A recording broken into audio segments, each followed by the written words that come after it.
ನಮಸ್ಕಾರ ವೀಕ್ಷಕರೇ, ಸುಪ್ರಭಾತ. ತಮ್ಮೆಲ್ಲರಿಗೂ ನಿಮ್ಮ ನೆಚ್ಚಿನ ಅಚ್ಚುಮೆಚ್ಚಿನ ಧಾರ್ಮಿಕ ಕಾರ್ಯಕ್ರಮ ಅದುವೇ ಮಹರ್ಷಿವಾಣಿ ನೇರ ಪ್ರಸಾರ ಕಾರ್ಯಕ್ರಮ ಪವರ್ಡ್ ಬೈ ಅಮೃತ ಬಿಂದು ಕಾರ್ಯಕ್ರಮಕ್ಕೆ ಪ್ರೀತಿಯ ಅತ್ಯಾತ್ಮೀಯ ಸ್ವಾಗತ ಸುಸ್ವಾಗತ ಅಂತ ಇದ್ದೀನಿ. ನಾನು ನಿಮ್ಮ ದಿವ್ಯಾ ಅಲೂರ್. ಬನ್ನಿ ಗುರುಗಳನ್ನ ಕಾರ್ಯಕ್ರಮಕ್ಕೆ ಸ್ವಾಗತಿಸೋ ಹೊತ್ತಾಗಿದೆ ಅಲ್ವಾ? ಸ್ವಾಗತಿಸ್ಬಿಡೋಣ. ಶ್ರೀಯುತರು ಬ್ರಹ್ಮಶ್ರೀ ಆನಂದ ಸಿದ್ಧಿಪೀಠಂನ ಸಂಸ್ಥಾಪಕರು, ಖ್ಯಾತ ಜ್ಯೋತಿಷ್ಯರು, ಚಕ್ಷುರ್ಮತಿ ವಿದ್ಯಾ ಪ್ರವೀಣರು, ನಮ್ಮೆಲ್ಲರ ಪ್ರೀತಿಯ ನೆಚ್ಚಿನ ಗುರುಗಳು ಅವರೇ ಡಾಕ್ಟರ್ ಮಹರ್ಷಿ ಆನಂದ್ ಗುರೂಜಿ ಅವರು. ಗುರುಜಿ ನಮಸ್ಕಾರ. ಮಹರ್ಷಿವಾಣಿ ನೇರ ಪ್ರಸಾರ ಕಾರ್ಯಕ್ರಮಕ್ಕೆ ಪ್ರೀತಿಯ ಸ್ವಾಗತ ಗುರುಜಿ ತಮಗೆ. ನಮಸ್ಕಾರ. ವೀಕ್ಷಕರೇ, ಬನ್ನಿ ತಡ ಮಾಡೋದು ಬೇಡ, ಕಾರ್ಯಕ್ರಮ ಪ್ರಾರಂಭ ಮಾಡೋಣ ದಿನ ವಿಶೇಷದೊಂದಿಗೆ. ಗುರಿ, ನಾವೆಲ್ಲರೂ ಕೂಡ ಕಾಯ್ತಾ ಇದೀವಿ. ಯಾಕಂದ್ರೆ ಕಣ್ಣಿನ ಸಮಸ್ಯೆ ಇತ್ತೀಚೆಗೆ ಹೆಚ್ಚಾಗ್ತಾ ಬರ್ತಾ ಇದೆ. ಅದು ಮಕ್ಕಳು ಅಂತಲ್ಲ, ಮುಂಚೆ ಎಲ್ಲ ಬರೀ ವಯಸ್ಸಾದವ್ರಿಗೆ ಕಣ್ಣಿನ ಸಮಸ್ಯೆ ಬರ್ತಿದ್ರೆ ಇತ್ತೀಚಿನ ದಿನಗಳಲ್ಲಿ ಹುಟ್ಟಾನೆ ಮಕ್ಕಳಿಗೆ ಕ್ಯಾಟ್ರಾಕ್ಟ್ ಪ್ರಾಬ್ಲಮ್ ಎಲ್ಲ ಬರ್ತಾ ಇದೆ. ಹಾಗಾಗಿ ಹಲವು ಸಮಸ್ಯೆಗಳಿವೆ ಕಣ್ಣಿನಿಂದ. ಹಾಗಾಗಿ ಏನೊಂದು ವಿಶೇಷವಾದ ವನಸಿರಿ ತಂದಿದ್ದೀರಾ ನೋಡ್ಬಹುದು. ಟೇಬಲ್ ಮುಂದೆ ಇಷ್ಟೊಂದು ವನಸಿರಿಗಳ ರಾಶಿ ಇದೆ. ಇದರಿಂದ ಏನು ಉಪಯೋಗ ಪಡ್ಕೊಳ್ಬಹುದು? ಯಾವುದು ಈ ವನಸಿರಿ ಗುರುಜಿ? ಮೊದಲಿಗೆ ಪರಿಚಯ ಮಾಡ್ಕೊಡಿ. ಖಂಡಿತಮ್ಮ. ವನಸಿರಿಗಳು ಇವತ್ತು ಬಹಳ ವಿಶೇಷವಾಗೇ ಇದೆ. ಮೊದಲನೇದಾಗಿ ಇದು ಅಮೃತ ಬಳ್ಳಿ. ಅಮೃತ ಬಳ್ಳಿ ಇದರಿಂದ ಏನೇನು ವಿಶೇಷತೆ ಇದೆ ಇದು ನಿಮಗೆ ಗೊತ್ತಿರುವಂಥ ವಿಚಾರನೇ. ಏಕೆಂದರೆ ಅಮೃತ ಬಳ್ಳಿ ಯಾರಿಗೂ ಗೊತ್ತಿಲ್ಲ. ಅದು ಹೆಸರಿನಲ್ಲೇ ಇದೆ ಅಮೃತ ಅಂತ. ಅಂತಹ ವಿಶೇಷವಾಗಿರ್ತಕ್ಕಂಥ ಅಮೃತ ಬಳ್ಳಿ. ಈ ಅಮೃತ ಬಳ್ಳಿಯಿಂದ ಧನ್ವಂತರಿ ಮಹಾವಿಷ್ಣು ಸಹಿತ ಶೀಘ್ರವಾಗಿ ಆಶೀರ್ವದಿಸ್ತಾನೆ. ಶೀಘ್ರವಾಗಿ ಆತನ ಆಶೀರ್ವಾದ ನಮಗೆ ದೊರಕುತ್ತೆ. ಎರಡನೇದು ದಾಗಡಿ ಬಳ್ಳಿ. ದಾಗಡಿ ಬಳ್ಳಿ ಸಾಕಷ್ಟು ಜನಕ್ಕೆ ಹೇಗಿರುತ್ತೆ ಅನ್ನೋದು ನಿಮಗೆ ಗೊತ್ತಿರಲ್ಲ. ಸಾಕಷ್ಟು ಜನ ಅದರ ಬಗ್ಗೆ ಚಿಂತನೆ ಮಾಡ್ತಾನೆ ಇದ್ದೀರಿ. ಎರಡನೇದು ದಾಗಡಿ ಬಳ್ಳಿ. ಈ ದಾಗಡಿ ಬಳ್ಳಿಯಿಂದಲೂ ಸಾಕಷ್ಟು ವಿಶೇಷತೆಗಳಿದೆ. ಇನ್ನು ಮೂರನೇದು ಮುಟ್ಟಿದ್ರೆ ಮುನಿ, ಟಚ್ ಮಿ ನಾಟ್ ಅಂತ ಹೇಳ್ತಾರೆ. ಇದು ಸಹಿತ ಬಹಳ ವಿಶೇಷವಾಗಿರ್ತಕ್ಕಂಥದ್ದೇ. ಇದರ ವಿಶೇಷತೆ ಕುರಿತು ನಿಮಗೆ ಹೇಳ್ತೀನಿ. ಇನ್ನು ಮತ್ತೊಂದು ಈ ನೆಲಬೇವು ಅಂತ ಹೇಳ್ತೀನಿ. ನೆಲಬೇವು ನಿಮಗೆ ಸಾಕಷ್ಟು ನಾನು ತಿಳಿಸಿದ್ದೇನೆ. ನೆಲಬೇವಿನಲ್ಲಿ ಏನೇನು ವಿಶೇಷತೆ ಇದೆ? ಇದು ಆರೋಗ್ಯಕ್ಕೆ, ಯಾರಾದರೂ ಹೊಟ್ಟೆಗೆ ಮದ್ದು ಹಾಕಿದರೆ ಅಥವಾ ಸಾಕಷ್ಟು ದಿನ ಸುಸ್ತಾಗ್ತಾ ಇದ್ದು ನಿಮ್ಮ ಮನಸ್ಥಿತಿ ಬಹಳಷ್ಟು ಅಧ್ವಾನ ಆಗ್ತಾ ಇದ್ದು ಯಾವುದೂ ಒಂಥರ ನೆಮ್ಮದಿ ಇರೋದಿಲ್ಲ, ಮನುಷ್ಯನಿಗೆ ತನ್ನ ಆರೋಗ್ಯ ಸ್ಥಿತಿ ಸಮಂಜಸವಾಗಿಲ್ಲ ಅಂದರೆ ವ್ಯಕ್ತಿ ದಿನೇ ಬಹಳ ಚಿಂತೆಯ ಒಳಗಾಗ್ತಾನೆ ಮತ್ತು ಮನಸ್ಸಿಗೆ ಒಂಥರ ಬಾಧೆ ತಂದುಕೊಳ್ತಿರ್ತಾನೆ. ನೆಮ್ಮದಿ ಇಲ್ಲದಂತಹ ಪರಿಸ್ಥಿತಿ ಆಗಿಬಿಡುತ್ತೆ. ಭಗವಂತ ಎಲ್ಲವನ್ನು ಕೊಟ್ಟು ಆರೋಗ್ಯದಲ್ಲಿ ಸಮಾಧಾನಕರವಾಗಿ ನಿಮ್ಮ ಆರೋಗ್ಯ ಸಮಂಜಸವಾಗಿಲ್ಲ ಅಂದರೆ ಎಲ್ಲ ಶ್ರೀಮಂತಿಕೆ ಇದ್ರೂ ಸಹಿತ ಏನು ಸುಖ ಇಲ್ಲ. ದುಡ್ಡು ಕಾಸು ಹಣ ಅಥವಾ ನಿಮ್ಮ ಪರಿಸರದಲ್ಲಿರ್ತಕ್ಕಂಥ ಆತ್ಮೀಯರು, ನಿಮಗೆ ಇರತಕ್ಕಂಥ ಸುಖ ಸಂತೋಷ ಇವೆಲ್ಲವೂ ಯಥೇಚ್ಛವಾಗಿ ಕೊಟ್ಟರು ಆರೋಗ್ಯದಲ್ಲಿ ಏನಾದ್ರು ಅನಾರೋಗ್ಯವಾಗಿಬಿಟ್ರೆ ಇವೆಲ್ಲವೂ ಝೀರೋ, ಏನೂ ಕೆಲಸ ಆಗುವುದಿಲ್ಲ. ಇನ್ನು ಮತ್ತೊಂದು ವನಸಿರಿ ಇದೆ. ಈ ವನಸಿರಿ ನಾನು ನಿಮಗೆ ಹೆಸರೇಳೋದಕ್ಕಿನ್ನ ಈ ವನಸಿರಿಯಿಂದ ಏನೆಲ್ಲ ಉಪಯೋಗ ಅದನ್ನೊಂದು ಚುಟುಕ ಹೇಳ್ತೇನೆ. ಅನಂತರ ಇವತ್ತಿನ ವನಸಿರಿಲಿ ಇದು ಬಹಳ ಪ್ರಧಾನ. ಇವತ್ತು ನಾನು ತೋರಿಸಿರ್ತಕ್ಕಂತಹ ಎಲ್ಲ ವನಸಿರಿಗಳನ್ನು ತಾವು ನೋಡಿದ್ದೀರಿ. ಅಮೃತ ಬಳ್ಳಿ ನಿಮಗೆ ಗೊತ್ತಿದೆ, ಟಚ್ ಮಿ ನಾಟ್ ಗೊತ್ತಿದೆ, ಅಂದರೆ ಮುಟ್ಟಿದ್ರೆ ಮನೆ ಗೊತ್ತಿದೆ, ಜೊತೆಗೆ ದಾಗಡಿ ಬಳ್ಳಿನೂ ಸಾಕಷ್ಟು ಜನ ಗೊತ್ತಿದೆ. ಈ ಹಿಂದೆ ತೋರಿಸಿದಂತಹ ನೆಲಬೇವು ಅದೂ ಗೊತ್ತಿದೆ. ಆದರೆ ಇದು ನಿಮಗೆ ತಿಳಿದಿರಲಿಕ್ಕಿಲ್ಲ. ಕಾರಣ ಇದು ಎಲ್ಲ ಕಡೆ ಸಿಗ್ತಕ್ಕಂಥದ್ದಲ್ಲ. ಈ ವನಸಿರಿನೇ ದಾಂಪತ್ಯದಲ್ಲಿರ್ತಕ್ಕಂತಹ ಕಲಹಗಳನ್ನು ಒಟ್ಟು ಒಂದು ಮಾಡತಕ್ಕಂಥದ್ದು. ಈ ವನಸಿರಿ ಇದರ ನಾಮಧೇಯ ತದನಂತರ ತಿಳಿಸ್ತಾರೆ. ಆದರೆ ಈ ವನಸಿರಿ ಇದರ ಒಂದು ಎಲೆ ಸಾಕು ದಂಪತಿಗಳ ಮಧ್ಯದಲ್ಲಿರ್ತಕ್ಕಂತಹ ವಿರಸವನ್ನು ಸರಸವಾಗಿ ಮಾರ್ಪಡಿಸಲಿಕ್ಕೆ. ಅಂದರೆ ಈ ಒಂದು ವನಸಿರಿ ಭಗವತ್ ಸಂಕಲ್ಪ ನೋಡಿ. ನಮಗೆ ಭಗವಂತ ನಮ್ಮ ಪ್ರಕೃತಿ, ಆ ಪ್ರಕೃತಿ ಮಾತೆ ನಮ್ಮ ಕೊಟ್ಟಿರ್ತಕ್ಕಂತಹ ವರದಾನ ಇದು. ಪ್ರಕೃತಿಯಲ್ಲಿರ್ತಕ್ಕಂತಹ ನಮಗೆ ಸಿಕ್ಕಂತಹ ಇಂತಹ ಒಂದು ದಿವ್ಯವಾದಂತಹ ವಿಶೇಷವಾಗಿರ್ತಕ್ಕಂಥ ಅಮೃತಕ್ಕೆ ಸಮಾನವಾಗಿರ್ತಕ್ಕಂತಹ ವನಸಿರಿಗಳಿದೆಯಲ್ಲ, ಇದು ಬಹಳ ವಿಶೇಷ. ಆದರೆ ಈ ಎಲ್ಲ ವನಸಿರಿಗಳು ಇಲ್ಲೆಲ್ಲೇ ಸಿಗುತ್ತೆ, ಸುತ್ತಮುತ್ತದಲ್ಲಿ ಸಿಗುತ್ತೆ. ಇದು ಸ್ವಲ್ಪ ದಟ್ಟವಾದಂತಹ ಅರಣ್ಯ, ಕಾಡು. ಯಾಕೆಂದರೆ ಸಾಮಾನ್ಯಕ್ಕೆ ಮಾನವರು ಹೆಚ್ಚು ಓಡಾಡುವಂಥ ಸ್ಥಳಗಳಲ್ಲಿ ಇದು ಬೆಳೆಯೋದಿಲ್ಲ. ಇದರಲ್ಲೊಂದು ವಿಶೇಷತೆ ಇದೆ. ಆ ವಿಶೇಷತೆ ಏನು ಅಂತ ನಾವು ತಿಳ್ಕೊಳ್ಬೇಕಾದ್ರೆ ಅದರಲ್ಲಿರ್ತಕ್ಕಂತಹ ಒಂದು ಶಕ್ತಿ ಏನಿದೆ ಅನ್ನೋದನ್ನು ನಾವು ತಿಳ್ಕೊಳ್ಬೇಕು. ಅದು ಸಹಿತ ಇವತ್ತು ನಾನು ನಿಮಗೆ ತಿಳಿಸ್ಕೊಡ್ತೀನಿ. ಇನ್ನು ಕಣ್ಣಿನ ಬಗ್ಗೆ ನಾನು ತಿಳಿಸ್ತಾ ಇದ್ದೆ. ಇವತ್ತಿನ ದಿವಸ ವಿದ್ಯಾರ್ಥಿನಿಯರಿಗೆ ಹಾಗೂ ಪ್ರತಿನಿತ್ಯ ಕೆಲಸಕ್ಕಾಗಿ ದೂರಭಾರ ಪ್ರಯಾಣ ಮಾಡ್ತಕ್ಕಂಥವ್ರಿಗೆ, ಹಿಂದೆ ಕಣ್ಣಿನ ಸಮಸ್ಯೆ ಬರ್ತಿದ್ದು 70-80 ವರ್ಷ ದಾಟಿದ್ರೆ ಆಗ ಸ್ವಲ್ಪ ಪ್ರಾರಂಭ ಆಗ್ತಾ ಇತ್ತಷ್ಟೇ, ಅದು ಪೂರ್ತಿ ಕಣ್ಣಿನ ಸಮಸ್ಯೆ ಅಲ್ಲ. ಆದರೆ ಇವತ್ತಿನ ಪರಿಸ್ಥಿತಿ ಹಾಗಲ್ಲ. ಇವತ್ತು 11 ವರ್ಷದ ಮಗು, 5 ವರ್ಷದ ಮಗುವಿಗೆ ಸರಿಯಾಗಿ ಕಣ್ಣು ಕಾಣಿಸೋದಿಲ್ಲ. ಆಹಾರದಲ್ಲಿ ವ್ಯತ್ಯಾಸವೋ ಅಥವಾ ತಮ್ಮ ಪ್ರಾರಬ್ಧ ಕರ್ಮವೋ, ಈ ಪ್ರಕಾರವಾಗಿ ಒಂದಲ್ಲ ಒಂಥರ ಸಮಸ್ಯೆಗಳಿಂದ ಸಮಸ್ಯೆಯ ಸೆರಮಾಲೆ ಹೊತ್ಕೊಂಡು ಸಾಕಷ್ಟು ಜನ ನೋವುತ್ತಿದ್ದ ಇರತಕ್ಕಂಥದ್ದನ್ನು ನಾವು ನೋಡ್ತಾ ಇದ್ದೀವಿ. ಆದರೆ ಇಂತಹದ್ದಕ್ಕೂ ಸಹಿತ ಒಂದು ಪರಿಹಾರ ಇದೆ. ಆ ಪರಿಹಾರ ನಾವು ತೆಗೆದುಕೊಳ್ತಕ್ಕಂಥ ಆಹಾರ ಜೊತೆಗೆ ಲೇಪನ ಮಾಡಬೇಕಾಗಿರ್ತಕ್ಕಂಥ ಒಂದು ಮೂಲಿಕೆ, ಆ ವನಸಿರಿಗಳು ಸಹಿತ ಯಾವುದು ಅನ್ನೋದನ್ನು ತಿಳಿಸ್ಕೊಡ್ತಾರೆ. ಒಟ್ಟು ಇವತ್ತಿನ ಸೋಮವಾರದ ಸಂಚಿಕೆ ಬಹಳ ವಿಶೇಷವಾಗಿದೆ. ಇದೆಲ್ಲದಕ್ಕಿಂತ ಪಂಚಾಂಗ ಶ್ರವಣ ನೋಡೋಣ. ಕಾರಣ ಇದು ಶ್ರಾವಣ ಮಾಸ, ಹೌದು, ಮೊದಲನೇ ಶ್ರಾವಣ ಸೋಮವಾರ ಅಲ್ವೇ ಗುರುಜಿ? ಅದಕ್ಕೋಸ್ಕರ ಪಂಚಾಂಗ ಶ್ರವಣ ನೋಡೋಣ. ಪಂಚಾಂಗ ಶ್ರವಣ ನೋಡಿ ಅದರಿಂದ ಮುಂದೆ ಇನ್ನೇನೆಲ್ಲ ಇದೆ ವಿಶೇಷ ಅದು ತಿಳ್ಕೊಳ್ಳೋಣ. ಓಂ ನಮಸ್ತೆ ಅಸ್ತು ಭಗವನ್ ವಿಶ್ವೇಶ್ವರಾಯ ಮಹಾದೇವಾಯ ತ್ರಯಂಬಕಾಯ ತ್ರಿಪುರಾಂತಕಾಯ ತ್ರಿಕಾಗ್ನಿಕಾಲಾಯ ಕಾಲಾಗ್ನಿರುದ್ರಾಯ ನೀಲಕಂಠಾಯ ಮೃತ್ಯುಂಜಯಾಯ ಸರ್ವೇಶ್ವರಾಯ ಸದಾಶಿವಾಯ ಶ್ರೀಮನ್ಮಹಾದೇವಾಯ ನಮಃ. ತ್ರಂಬಕಂ ಯಜಾಮಹೇ ಸುಗಂಧಿಂ ಪುಷ್ಟಿವರ್ಧನಂ ಪೂರ್ವಾರ್ಗಂಧನಾ ಮೃತ್ಯೋನ್ಮೃಕ್ಷೇಮಾಮೃತಾತ್. ಓಂ ತ್ರ್ಯಂಬಕೇಶ್ವರಾಯ ನಮಃ. ಓಂ ಅಗಸ್ತೀಶ್ವರಾಯ ನಮಃ. ಓಂ ವಿಶ್ವೇಶ್ವರಾಯ ನಮಃ. ಓಂ ಭೀಮೇಶ್ವರಾಯ ನಮಃ. ಭೀಮೇಶ್ವರ ಅಂದಾಗ ನಿನ್ನೆ ಮತ್ತು ಮೊನ್ನೆ ನಡೆದಂತಹ ನಮ್ಮ ಆನಂದ ಸಂಸಾರದಲ್ಲಿ ಜ್ಯೋತಿರ್ಭೀಮೇಶ್ವರ ಅನುಷ್ಠಾನ ಬಹಳ ವಿಶೇಷವಾಗಿ ಮೂಡಿಬಂತು. ತಾವೆಲ್ಲ ನೋಡಿದ್ದೀರಿ ಅಂತ ತಿಳ್ಕೊಳ್ತೇನೆ ನಾನು. ಯಾಕೆಂದರೆ ಇಲ್ಲಿ ನಾನು ಹೇಳ್ಬೋದಷ್ಟೇ, ನಿಮ್ಮ ಮಾತು ನನಗೆ ಕೇಳಿಸಲ್ಲ. ನೀವು ಕರೆ ಮಾಡಿದಾಗ ನನಗೆ ಗೊತ್ತಾಗುತ್ತೆ ಆ ಕಾರ್ಯಕ್ರಮ ಹೇಗಿತ್ತು ಅಂತ ನೀವು ಹೇಳಬೇಕು. ಇವತ್ತು ಯಾರ್ಯಾರೆಲ್ಲ ಕರೆ ಮಾಡ್ತೀರಿ, ನಿನ್ನೆ ನನ್ನ ಕಾರ್ಯಕ್ರಮ, ನಿನ್ನೆ ಮತ್ತು ಮೊನ್ನೆ ನೋಡಿರ್ತಕ್ಕಂತಹ ಕಾರ್ಯಕ್ರಮದ ಬಗ್ಗೆ ನನಗೆ ತಿಳಿಸಿ. ಯಾಕೆಂದರೆ ಬಹಳ ವಿಶೇಷವಾಗಿ ಮೂಡಿಬಂದಂತಹದ್ದು. ಪಂಚಾಂಗ ಶ್ರವಣ ಸ್ವಲ್ಪ ಸಮಯದ ನಂತರ ತಗೊಳ್ಳೋಣ. ಗುರುಜಿ, ಪಂಚಾಂಗ ಶ್ರವಣ ಮಾಡೋಣವಾ? ಖಂಡಿತಮ್ಮ, ಪಂಚಾಂಗ ಶ್ರವಣನೂ ಮಾಡೋಣ. ಇವತ್ತಿನ ವನಸಿರಿಗಳ ಬಗ್ಗೆನೂ ತಿಳಿಸ್ತೇನೆ. ಖಂಡಿತ. ಯಾಕೆಂದರೆ ವನಸಿರಿಗಳು ಇವತ್ತು ಬಹಳ ವಿಶೇಷವಾಗಿದೆ. ಎಲ್ಲವೂ ಫ್ರೆಶ್ ಆಗಿ ಸಿಕ್ಕಿದೆ. ಒಂದು ಭಾನುವಾರ ಸ್ವಲ್ಪ ಆ ಕಡೆ ಈ ಕಡೆ ಓಡಾಡಿದ್ರೆ ಸಾಕಷ್ಟು ವನಸಿರಿಗಳು.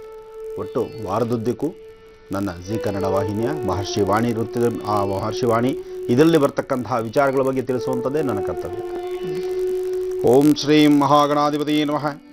ವಾಮದೇವಾಯ ನಮೋ, ಜ್ಯೇಷ್ಠಾಯ ನಮಃ, ಶ್ರೇಷ್ಠಾಯ ನಮೋ, ರುದ್ರಾಯ ನಮಃ, ಕಾಲಾಯ ನಮಃ, ಕಲವಿಕರಣಾಯ ನಮೋ, ಫಲವಿಕರಣಾಯ ನಮೋ, ಬಲಾಯ ನಮೋ, ಫಲಪ್ರಮದನಾಯ ನಮೋ, ಸರ್ವಭೂತಗಮನಾಯ ನಮೋ, ಮನೋನ್ಮನಾಯ ನಮಃ.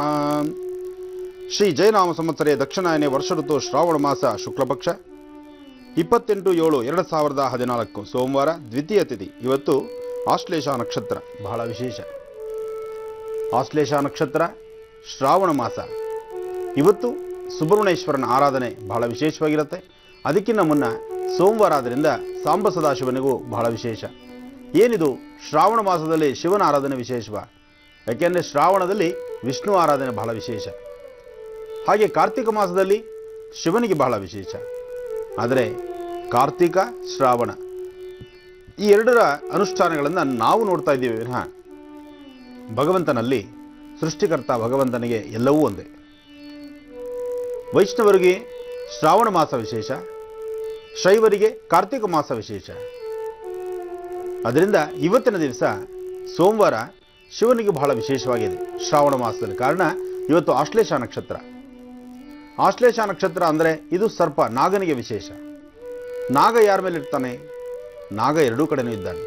ಈ ಕಡೆ ಶಿವನ ಮೇಲೂ ಇದ್ದಾನೆ, ಆ ಕಡೆ ವಿಷ್ಣುವಿಗೆ ಹಾಸಿಗೆ ಆಗಿದ್ದಾನೆ. ಅದರಿಂದ ಭಗವಂತ ಒಬ್ಬ. ಆದರೆ ನಮ್ಮ ಮನಸ್ಥಿತಿ ಇಂತಹದ್ದು ವಿಶೇಷ, ಮತ್ತೊಂದು ವಿಶೇಷ, ಮಗದೊಂದು ವಿಶೇಷ. ಬಟ್ ಏನೇ ಆದರೂ ಸಹಿತ ನಾವು ಯಾವ ಪ್ರಕಾರ ನಡ್ಕೊಳ್ತೀವಿ, ಯಾವ ಪ್ರಕಾರ ಅನುಷ್ಠಾನವನ್ನು ಮಾಡ್ತೀವಿ, ಎಷ್ಟು ಶ್ರದ್ಧಾಭಕ್ತಿಯಾಗಿರ್ತೀವಿ, ನಮ್ಮ ಮನಸ್ಸನ್ನು ಎಷ್ಟು ಆನಂದದಾಯಕವಾಗಿ ಇಟ್ಕೊಂಡಿರ್ತೀವಿ ಅನ್ನೋದು ಬಹಳ ಮುಖ್ಯವಾಗುತ್ತೆ. ಇನ್ನು ಇವತ್ತು ಆಶ್ಲೇಷ ನಕ್ಷತ್ರ ಸೋಮವಾರ ದ್ವಿತೀಯ ತಿಥಿ ಇರೋದ್ರಿಂದ, ಅದರಲ್ಲೂ ಶ್ರಾವಣ ಮಾಸ ಆದ್ದರಿಂದ ಒಂದೊಂದು ದಿನವೂ ಬಹಳ ವಿಶೇಷ. ಇವತ್ತೇನೋ ಇಷ್ಟ ಆಯಿತು, ಇನ್ನು ನಾಳೆದು ಇವತ್ತು ಸ್ವಲ್ಪ ನಿಮ್ಗೆ ತಿಳಿಸ್ಬೇಕು. ಕಾರಣ ನಮ್ಮ ಹೆಣ್ಣು ಮಕ್ಕಳಿಗೆ ಇವತ್ತಿನ ದಿವಸ ಸೋಮವಾರ ಇವತ್ತು ನೀವು ಅಣಿ ಮಾಡಿಕೊಳ್ಬೇಕಾಗಿರುವಂಥ ವಸ್ತುಗಳು ಸಾಕಷ್ಟಿದೆ. ಕಾರಣ ನಾಳೆ ಏನು ವಿಶೇಷ? ಶ್ರಾವಣದಲ್ಲಿ ಬರ್ತಕ್ಕಂತಹ ಮಂಗಳವಾರ ಏನು ಮಾಡ್ತೀರಿ? ಶ್ರಾವಣದ ಮಂಗಳವಾರಗಳು ಮಂಗಳಗೌರಿ ಅನುಷ್ಠಾನಕ್ಕೆ ಬಹಳ ವಿಶೇಷ. ಯಾವ ಹೆಣ್ಣು ಮಕ್ಕಳಿಗೆ ಮದುವೆ ಆಗಿಲ್ಲ, ಅಥವಾ ಮದುವೆ ಆಗಿ ತಾಯಿ ಮನೆಯಿಂದ ತವ್ರ ಮನೆಯಿಂದ ಗಂಡನ ಮನೆಗೆ ಹೋಗಿರ್ತಕ್ಕಂಥವ್ರು ಇಲ್ಲೊಂದು ವರ್ಷ ಪೂಜೆ ಮಾಡಿರ್ತೀರಿ, ಇನ್ನು 4 ವರ್ಷ ಬ್ಯಾಲೆನ್ಸ್ ಇದೆ. ಒಟ್ಟು 5 ವರ್ಷಗಳು ವಿಶೇಷವಾದಂತಹ ರೀತಿ ಮಂಗಳಗೌರಿ ಅನುಷ್ಠಾನ ಮಾಡಲಿಕ್ಕೆ ಬಹಳ ವಿಶೇಷವಾದಂಥ ಮಾಸ ಶ್ರಾವಣ ಮಾಸ. ಮಂಗಳಗೌರಿ ಅನುಷ್ಠಾನಕ್ಕೆ ಏನೆಲ್ಲ ಸಿದ್ಧತೆಗಳು ಬೇಕು, ನಾಳೆ ನೀವು ಹೇಗೆ ಅನುಷ್ಠಾನ ಮಾಡಬೇಕು, ನಾಳಿನ ಅನುಷ್ಠಾನದ ಫಲವಾದರೂ ಏನು, ಏನಕ್ಕಾಗಿ ಮಂಗಳಗೌರಿ ಅನುಷ್ಠಾನ ಮಾಡಬೇಕು, ಈ ವಿಚಾರನೂ ಸಾಕಷ್ಟಿದೆ. ಒಟ್ಟು ವಿಚಾರಗಳ ವಿಚಾರಧಾರೆ ನಮ್ಮಲ್ಲಿ ಸಾಕಷ್ಟು. ಇವತ್ತು ಈ ವಿಚಾರ ಸಹಿತ ನಾನು ನಿಮಗೆ ತಿಳಿಸ್ಕೊಡ್ತಾ ಇದ್ದೇನೆ. ಮಂಗಳಗೌರಿ ನಾಳೆ ಬೆಳಿಗ್ಗೆ ಏನೆಲ್ಲ ಸಿದ್ಧತೆ ಮಾಡ್ಕೋಬೇಕು, ನೀವು ಆಫೀಸ್ಗೋ ಕಾಲೇಜ್ಗೋ ಅಥವಾ ಕೆಲಸಕ್ಕೋ ಹೊರಡೋಕ್ಕೆ ಮುಂಚಿತವಾಗಿ ಇಷ್ಟೆಲ್ಲ ವ್ಯವಸ್ಥೆ ಮಾಡಿಕೊಂಡು ಹಿಂದಲೇ ಬೇಗ ಸಾಧ್ಯವಾದರೆ ಸುಮಂಗಲಿಯರನ್ನು ಅಂದರೆ ಅಕ್ಕಪಕ್ಕದಲ್ಲಿರ್ತಕ್ಕಂತಹ ಮುತ್ತೈದೆಯರನ್ನ ಮನೆಗೆ ಕರೆದು ಅವ್ರಿಗೂ ಸಹಿತ ಹೇಗೆಲ್ಲ ಉಪಚಾರಗಳು ಮಾಡಬೇಕು. ಮಂಗಳಗೌರಿಯಲ್ಲಿ ವಿಶೇಷವಾಗಿರ್ತಕ್ಕಂಥದ್ದೇನು, ಎಲ್ಲ ಅನುಷ್ಠಾನಗಳಲ್ಲೂ ಒಂದೊಂದು ತರಹ ವಿಶೇಷವಾದ ಪೂಜೆ ಇದ್ದೇ ಇರುತ್ತೆ. ಎಲ್ಲ ಅನುಷ್ಠಾನದಲ್ಲೂ ಅರಿಶಿನ ಕುಂಕುಮ ಹೂವು ಇದ್ದಿದ್ದೇ ಸಹಜ. ಆದರೆ ಈ ಅನುಷ್ಠಾನದಲ್ಲಿ ಪ್ರತ್ಯೇಕವಾದಂಥ ಒಂದು ಅನುಷ್ಠಾನ ಇದೆ. ಅದು ಮಾಡಿಕೊಂಡ್ರೆ ಅದು ಮಂಗಳಗೌರಿ ಅನುಷ್ಠಾನ ಅಂತ. ಮಂಗಳಗೌರಿ ಪೂಜೆ ಮಾಡಿದ್ದಾರೆ ಇಲ್ಲ ಅಂತ ಹೆಣ್ಮಕ್ಳ ಮುಖ ನೋಡಿದ್ರೆ ಈಸಿಯಾಗಿ ಕಂಡುಹಿಡಿಯಬಹುದು. ಏನ ಕಂಡುಹಿಡಿತಕ್ಕಂತಹ ಲಕ್ಷಣ, ಅವರಲ್ಲಿ ಆ ಒಂದು ವಿಶೇಷತೆ ಏನಿರುತ್ತೆ, ಆ ರಹಸ್ಯಗಳನ್ನು ಸಹಿತ ತಿಳಿಸ್ಕೊಡ್ತೇನೆ. ಯಾಕೆಂದ್ರೆ ಮಂಗಳಗೌರಿ ಯಾರು ಮಾಡಿದ್ದಾರೆ ಅಂತ 1000 ಜನದ ಮಧ್ಯದಲ್ಲಿ ಒಬ್ಬರು ನಿಂತರೂ ಇವರು ಮಂಗಳಗೌರಿ ಅನುಷ್ಠಾನ ಮಾಡಿದ್ದಾರೆ ಅಂತ ಈಸಿಯಾಗಿ ಗುರ್ತಿಡಿಬಹುದು. ಅಂತಹ ವಿಶೇಷ ಇದೆ, ಆ ರಹಸ್ಯ ಇದೆ, ಅದು ತಿಳಿಸ್ಕೊಡ್ತೇನೆ. ಅದಕ್ಕೂ ಮುನ್ನ ದರ್ಪಣಾಂಜನ ನೋಡೋಣ. ಓಂ ತ್ರಂಬಕಂ ಯಜಾಮಹೇ ಸುಗಂಧಿಂ ಪುಷ್ಟಿವರ್ಧನಂ ಪೂರ್ವಾರ್ಗಂಧನಾ ಮೃತ್ಯೋನ್ ವೃಕ್ಷೀಯಮಾಮೃತಾತ್. ಓಂ ತ್ರ್ಯಂಬಕೇಶ್ವರಾಯ ನಮಃ. ಓಂ ವಿಶ್ವೇಶ್ವರಾಯ ನಮಃ. ಓಂ ವೀರಭದ್ರಾಯ ನಮಃ. ಓಂ ಗಣನಾಥಾಯ ನಮಃ. ಓಂ ಗಣಾದ್ಗಣವಲ್ಲಭಾಯ ನಮಃ. ಓಂ ಕುಮಾರಗುರುವೇ ನಮಃ. ಪೂಜೆ ಆಷಾಢ ಮಾಸ ಮುಗಿತು, ಶ್ರಾವಣ ಬಂತು, ಒಂಥರ ಸಂಭ್ರಮ ಮನೆ ಮಾಡಿರುತ್ತೆ ಎಲ್ರಿಗೂ. ಇವತ್ತು ಯಾರೆಲ್ಲರೂ ಸಂಭ್ರಮಿಸ್ಬೋದು ತಿಳಿಸ್ತೀರಾ ದಿನ ಭವಿಷ್ಯದಲ್ಲಿ? ಖಂಡಿತಮ್ಮ, ದಿನ ಭವಿಷ್ಯ ತಿಳ್ಕೊಳ್ಳೇಬೇಕು. ಯಾಕೆಂದರೆ ದಿನ ಭವಿಷ್ಯ ತಿಳ್ಕೊಂಡ್ರೆ ಮನಸ್ಸಿಗೆ ಸಮಾಧಾನ.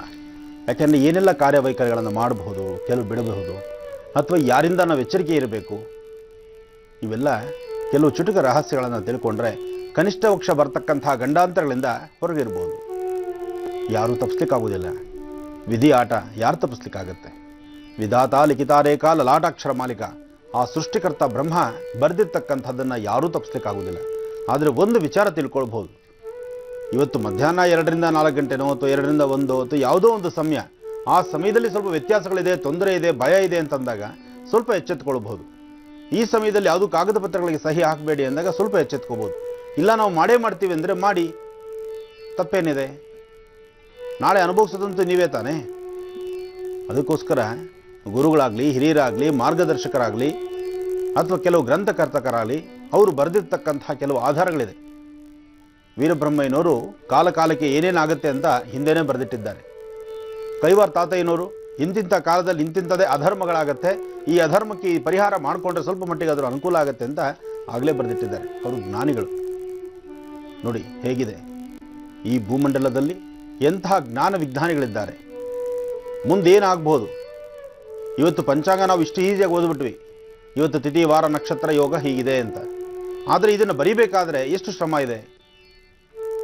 ಪಂಚಾಂಗ 1 ವರ್ಷಕ್ಕೆ ಮುಂಚಿತವಾಗಿ ಬರೀತಕ್ಕಂತಹದ್ದು. ಒಂದೊಂದು ದಿನ ಇವತ್ತಿನ ಬೆಳಗ್ಗೆ ಚಂದ್ರೋದಯ ಇಷ್ಟೊತ್ತಿಗೆ, ಸೂರ್ಯಾಸ್ತಮ ಇಷ್ಟೊತ್ತಿಗೆ, ಸೂರ್ಯ ಇಷ್ಟೊತ್ತಿಗೆ ಆಗ್ತಾನೆ, ಸೂರ್ಯ ಉದಯಿಸ್ತಕ್ಕಂಥದ್ದು ಈ ಸಮಯ, ಚಂದ್ರ ಸಂಜೆ ಇಷ್ಟೊತ್ತಿಗೆ ಉದಯಿಸ್ತಾನೆ. ನಾಳೆ ಬೆಳಗ್ಗೆ ಎದ್ದರೆ ಹಬ್ಬ ಇದೆ, ಮುಸ್ಲಿಂ ಬಾಂಧವರಿಗೆ ಬಹಳ ವಿಶೇಷವಾದಂತಹ ಹಬ್ಬ ನಾಳೆ. ಆದರೆ ಇವತ್ತು ಚಂದ್ರನ ನೋಡಬೇಕು ಅವರು. ಹೀಗೆ ಒಂದೊಂದು ವಿಶೇಷತೆಗಳಿದೆ ನಮ್ಮಲ್ಲಿ. ಹಿಂದೂ, ಕ್ರೈಸ್ತ, ಮುಸಲ್ಮಾನ್ ಪ್ರತಿಯೊಬ್ಬರಿಗೂ ಸಹಿತ ಹಬ್ಬಗಳು ಬಹಳ ವಿಶೇಷ. ಅದರಲ್ಲಿ ನಮ್ಮ ಹಿಂದೂಗಳಿಗೆ ಒಂದು ಮತ್ತಷ್ಟು ವಿಶೇಷವಾದಂಥ ಹಬ್ಬಗಳು. ನಮಗೆ ಪ್ರತಿ ದಿವಸವೂ ಹಬ್ಬನೇ, ಪ್ರತಿ ದಿವಸ ಹಬ್ಬದ ಅಡುಗೆ ಊಟ ಮಾಡ್ತಿದ್ರೆ ಪ್ರತಿ ದಿವಸ ಹಬ್ಬನೇ. ಬನ್ನಿ ರಾಶಿಫಲಗಳತ್ತ ಗಮನ ಕೊಡೋಣ. ಓಂ ನಮಃ ಸೂರ್ಯಾಯ ಚಂದ್ರಾಯ ಮಂಗಳಾಯ ಬುಧಾಯ ಚ ಗುರು ಶುಕ್ರ ಶನಿಭ್ಯಶ್ಚ ರಾಹವೇ ಕೇತವೇ ನಮಃ. ಮೃತ್ಯುಂಜಯಾಯ ರುದ್ರಾಯ ನೀಲಕಂಠಾಯ ಶಂಭುವೇ ಅಮೃತೇಶಾಯ ಸರ್ವಾಯ ಮಹಾದೇವಾಯ ತೇ ನಮಃ. ಆದಿತ್ಯಾದಿ ನವಗ್ರಹಗಳನ್ನು ಪ್ರಾರ್ಥನೆ ಮಾಡ್ತಾ ನವಗ್ರಹಗಳ ಬಗ್ಗೆ ಮೊದಲನೇ ರಾಶಿ ಮೇಷರಾಶಿ ಬಗ್ಗೆ ತಿಳ್ಕೊ. ಗುರುಜಿ, ರಾಶಿಗೆ ಬಂದಿದ್ವಿ, ಮೇಷರಾಶಿ ಅಂತ ತಿಳಿಸ್ತಾ ಇದ್ರಿ. ಖಂಡಿತಮ್ಮ, ರಾಶಿಗಳನ್ನು ಪ್ರಾರಂಭಿಸೋಕೆ ಮೊದಲೇ ಒಂದು ಬ್ರೇಕ್ ಬಂದ್ಬಿಡು. ಅಂದರೆ ರಾಶಿಗಳಿಗೂ ತಪ್ಪಿಲ್ಲ ಗ್ರಹಗಳ ಕಾಟ. ನೋಡಿ, ರಾಶಿಗಳಲ್ಲಿ ಮೊದಲನೇ ರಾಶಿ ಮೇಷರಾಶಿ. ಮೇಷರಾಶಿಯವರಿಗೆ ಕೆಲಸ ಕಾರ್ಯಗಳಲ್ಲಿ ಸಾಕಷ್ಟು ಅಡ್ಡಿ ಆತಂಕ ಇದೆ. ಮನಸ್ಸಿಗೆ ನೆಮ್ಮದಿ ಇಲ್ಲದಂಥ ರೀತಿ ಇದೆ. ಇವತ್ತು ಚಿಂತೆ ಅಂತಕ್ಕಂಥದ್ದು ನೀವು ಮಾಡೋ ಚಿಂತೆನೇ ಒಂದು, ಆಗೋ ಕೆಲಸನೇ ಒಂದು. ಆದರೂ ಪ್ರಯಾಣದಲ್ಲಿ ಸಾಕಷ್ಟು ಅಡಚಣೆಗಳಿದೆ. ಆದರೆ ದೂರಭಾರ ಪ್ರಯಾಣದ ಬಗ್ಗೆ ನಿಮ್ಮ ಚಿಂತನೆ ಇದೆ. ವಾರದ ಮೊದಲನೇ ದಿನ ಸೋಮವಾರ, ಇವತ್ತಿನಿಂದ ಎಲ್ಲ ಕೆಲಸಗಳನ್ನು ಪ್ರಾರಂಭಿಸಬೇಕು. ಯಾವುದೇ ತರಹ ಇದ್ದರೂ ಎಲ್ಲ ಕೆಲಸಗಳ ಬಗ್ಗೆ ಇಂಟ್ರೆಸ್ಟಿಂದ ಜವಾಬ್ದಾರಿಯುತವಾಗಿ ಕೆಲಸಗಳನ್ನು ನಿರ್ವಹಿಸಬೇಕು. ಆದರೆ ನಿಮ್ಮ ಮನಸ್ಥಿತಿ ತುಂಬ ಚಂಚಲತೆ ಇದೆ. ಅಯ್ಯೋ, ಕೆಲಸಕ್ಕೆ ಹೊರಡಬೇಕಾ, ಅಥವಾ ಶಾಲೆಗೆ ಹೊರಡಬೇಕಾ, ಕಾಲೇಜ್ಗೆ ಹೊರಡಬೇಕಾ, ನಿನ್ನೆ ತನಕ 2 ದಿವಸ ರಜಾ ಇತ್ತು, ಹೇಗೋ ನೆಮ್ಮದಿಯಾಗಿದ್ವಪ್ಪ, ಇವತ್ತು ಬೆಳಗ್ಗೆ ತಿರುಗಿ ಕೆಲಸ ಪ್ರಾರಂಭಿಸಬೇಕಾ ಅಂತ ಮೈಕೈ ನೋವಿಂದ, ಅಂದರೆ ಏನೋ ಒಂಥರ ನೆಗ್ಲೆಕ್ಟ್ ಅಂತನೋ, ಬೇಜವಾಬ್ದಾರಿತನ ಅಂತನೋ, ಅದು ಬಹಳಷ್ಟು ಸುಸ್ತಾಗಿರ್ತಕ್ಕಂಥದ್ದು. ಯಾವುದ್ರ ಬಗ್ಗೆನೂ ಇಂಟ್ರೆಸ್ಟ್ ಇಲ್ದಿರ, ಜವಾಬ್ದಾರಿ ಇಲ್ದಿರ ಇರ್ತಕ್ಕಂತಹ ಪರಿಸ್ಥಿತಿ ಇವತ್ತು ನಿಮಗೆ ಎದುರಾಗುತ್ತೆ. ಆದರೆ ಮೇಷರಾಶಿಯಲ್ಲಿ ಇವತ್ತು ಮಧ್ಯಾಹ್ನ ಅಂದರೆ ಸುಮಾರು 4 ಗಂಟೆ ಸೂರ್ಯಾಸ್ತಮ ಸಮಯ, 4 ರಿಂದ 6 ಗಂಟೆ ತನಕ ಈ ಸಮಯದಲ್ಲಿ ಸ್ವಲ್ಪ ಎಚ್ಚರಿಕೆ ಆಗಿರಿ. ಯಾರೊಬ್ಬರೊಂದಿಗೆ ನೀವು ಮಾತಾಡಬೇಕಾದ್ರೂ ನಿಮ್ಮ ಮಾತು ಎಷ್ಟೇ ಸೌಮ್ಯವಾಗಿದ್ದು ನಗನಗ್ತಾ ಇದ್ದರೂ ಅದನ್ನು ಕೇಳಿಸ್ಕೊಳ್ಳೋರಿಗೆ ಮತ್ತೊಂಥರ ಬೇರೆ ಥರ ಸಮಸ್ಯೆ ಆಗಿ ಅದರಿಂದ ಸ್ವಲ್ಪ ವ್ಯಾಜ್ಯಗಳಾಗ್ಬೋದು. ಜೊತೆಗೆ ನಿಮ್ಮ ಪರಿಸರದಲ್ಲಿ ನೀವು ಯಾರನ್ನ ನಮ್ಮವರು ಅಂತ ನಂಬಿದ್ದೀರೋ ಅಂತಹ ವ್ಯಕ್ತಿಗಳಿಂದ ಇವತ್ತು ಸಂಜೆ 4 ರಿಂದ 6 ಗಂಟೆ ಒಳಗೆ ಸಣ್ಣ ಪುಟ್ಟ ಅಚಾತುರ್ಯಗಳಾಗಿ ಮನಸ್ಸಿಗೆ ನೋವಾಗುವಂತಹ ಸನ್ನಿವೇಶ ಸಾಕಷ್ಟು ಕಂಡುಬರುತ್ತೆ. ಜೋಪಾನ, ಇವತ್ತಿನ ವಿಶೇಷನ ನೀವು ಸಮಂಜಸವಾಗಿ ನೋಡ್ಕೋಬೇಕಾದ್ರೆ ನೀವು ಮಾಡಬೇಕಾಗಿರ್ತಕ್ಕಂಥದ್ದು ಲಕ್ಷ್ಮೀನಾರಾಯಣನ ಪ್ರಾರ್ಥನೆ ಮಾಡಿ. ಲಕ್ಷ್ಮೀನಾರಾಯಣನ ಪ್ರಾರ್ಥನೆ ಮಾಡಿ ತುಳಸಿ ದಳನ ಒಂದು ನಿಮ್ಮ ಪಾಕೆಟಲ್ಲಿ ಇಟ್ಕೊಳ್ಳಿ, ಸಾಕಷ್ಟು ಕೆಲಸಗಳ ಅನುಕೂಲ ಆಗುತ್ತೆ. ಇನ್ನು ವೃಷಭ ರಾಶಿ,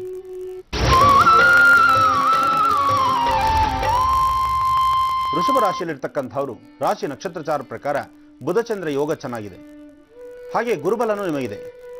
ಆದರೆ ಆರ್ಥಿಕ ಪರಿಸ್ಥಿತಿಯಲ್ಲಿ ಮಾತ್ರ ಹಣದ ಮುಗ್ಗಟ್ಟು ಬಹಳಷ್ಟು ಇದೆ. ಇವತ್ತು ನಿಮ್ಮ ಅಂಗೈಲಿರ್ತಕ್ಕಂಥ ವಸ್ತುಗಳನ್ನು ಸ್ವಲ್ಪ ಕಳ್ಕೊಂಡ್ಬಿಡ್ತೀರಿ, ಅಥವಾ ಎಲ್ಲೋ ಒಂದು ಕಡೆ ಇಟ್ಟು ಹುಡುಕಾಡ್ತಾ ಇರ್ತೀರಿ. ಆದರೆ ವೃಷಭ ರಾಶಿಯವರು ನೀವು ಧರಿಸ್ತಕ್ಕಂತಹ ವಸ್ತ್ರಗಳಿಂದ ಮೊದಲುಕೊಂಡು ನೀವು ಮಾಡಬೇಕಾಗಿರ್ತಕ್ಕಂತಹ ಯಾವುದೇ ಒಂದು ಕೆಲಸಗಳಾದರೂ ಶೀಘ್ರವಾಗಿ ಆ ಕೆಲಸದ ಕಡೆ ಹೆಚ್ಚು ಗಮನ ಕೊಡ್ತೀರಿ, ಅದನ್ನು ಬೇಗ ಸಿದ್ಧಿಸ್ಕೊಳ್ತೀರಿ. ಅದರಲ್ಲೂ ವೃಷಭ ರಾಶಿಯಲ್ಲಿರ್ತಕ್ಕಂಥ ಹೆಣ್ಣು ಮಕ್ಕಳಿಗೆ ಇವತ್ತು ಬಹಳ ಒಳ್ಳೆಯ ದಿನ, ನಿಮ್ಮ ಅದೃಷ್ಟದ ದಿನ. ಅದರಲ್ಲೂ ಸಾಕಷ್ಟು ಜನ ಹೊಸ ಹೊಸ ವಸ್ತ್ರಗಳಿಂದ ಮೊದಲುಕೊಂಡು ನಿಮ್ಮ ಕೈಗೆ ಹಾಕೋ ಬಳೆಗಳ ತನಕ ಎಲ್ಲವನ್ನೂ ಹೊಸದೇ ಬೇಕು, ಹೀಗೇ ಇರಬೇಕು, ಇಂತಿಂಥದೇ ನಾನು ತಗೊಳ್ಬೇಕು ಅಂತೇಳಿ ಸಾಕಷ್ಟು ಕಡೆ ಚಿಂತನೆ ಮಾಡ್ತಾ ಇರ್ತೀರಿ. ಹೆಣ್ಣು ಮಕ್ಕಳು ಅಲಂಕಾರದ ಒಡವೆಗಳು, ಅಲಂಕಾರ ಸಾಮಗ್ರಿಗಳ ಬಗ್ಗೆ ಬಹಳ ಚಿಂತನೆ ಮಾಡ್ತೀರಿ. ವೃಷಭ ರಾಶಿಯಲ್ಲಿರ್ತಕ್ಕಂಥವ್ರು ಅದೇ ಪ್ರಕಾರ ಈ ಬಾಳೆಹಣ್ಣಾಗಲಿ ಅಥವಾ ಮಾವಿನ ಹಣ್ಣು, ಈ ಥರ ಯಾವುದಾದ್ರು ಹಣ್ಣುಗಳು ಬಹಳ ಇಷ್ಟವಾಗಿರ್ತಕ್ಕಂಥ ಹಣ್ಣುಗಳು, ಅಪರೂಪವಾಗಿ ಸಿಗೋದಾದರೂ ಬಹಳ ಇಷ್ಟವಾಗಿರ್ತಕ್ಕಂಥ ಹಣ್ಣುಗಳನ್ನು ಮತ್ತಾರು 4-6 ಜನಕ್ಕೆ ಹಂಚೋದ್ರಿಂದ, ಇವತ್ತಿನ ದಿವಸ ನಿಮ್ಮ ಕೈಯಿಂದ ಸ್ವಲ್ಪ ಹಣ್ಣುಗಳನ್ನು ದಾನವಾಗಿ ಕೊಡೋದ್ರಿಂದ ಮತ್ತಷ್ಟು ಆರೋಗ್ಯ ಚೆನ್ನಾಗಿರುತ್ತೆ, ಮನಸ್ಸಿಗೆ ನೆಮ್ಮದಿ ಆಗುತ್ತೆ, ಶಾಂತಿಯುತವಾದಂತಹ ಬದುಕು ನಿಮ್ಮದಾಗುತ್ತೆ. ಇನ್ನು ಮಿಥುನ ರಾಶಿ,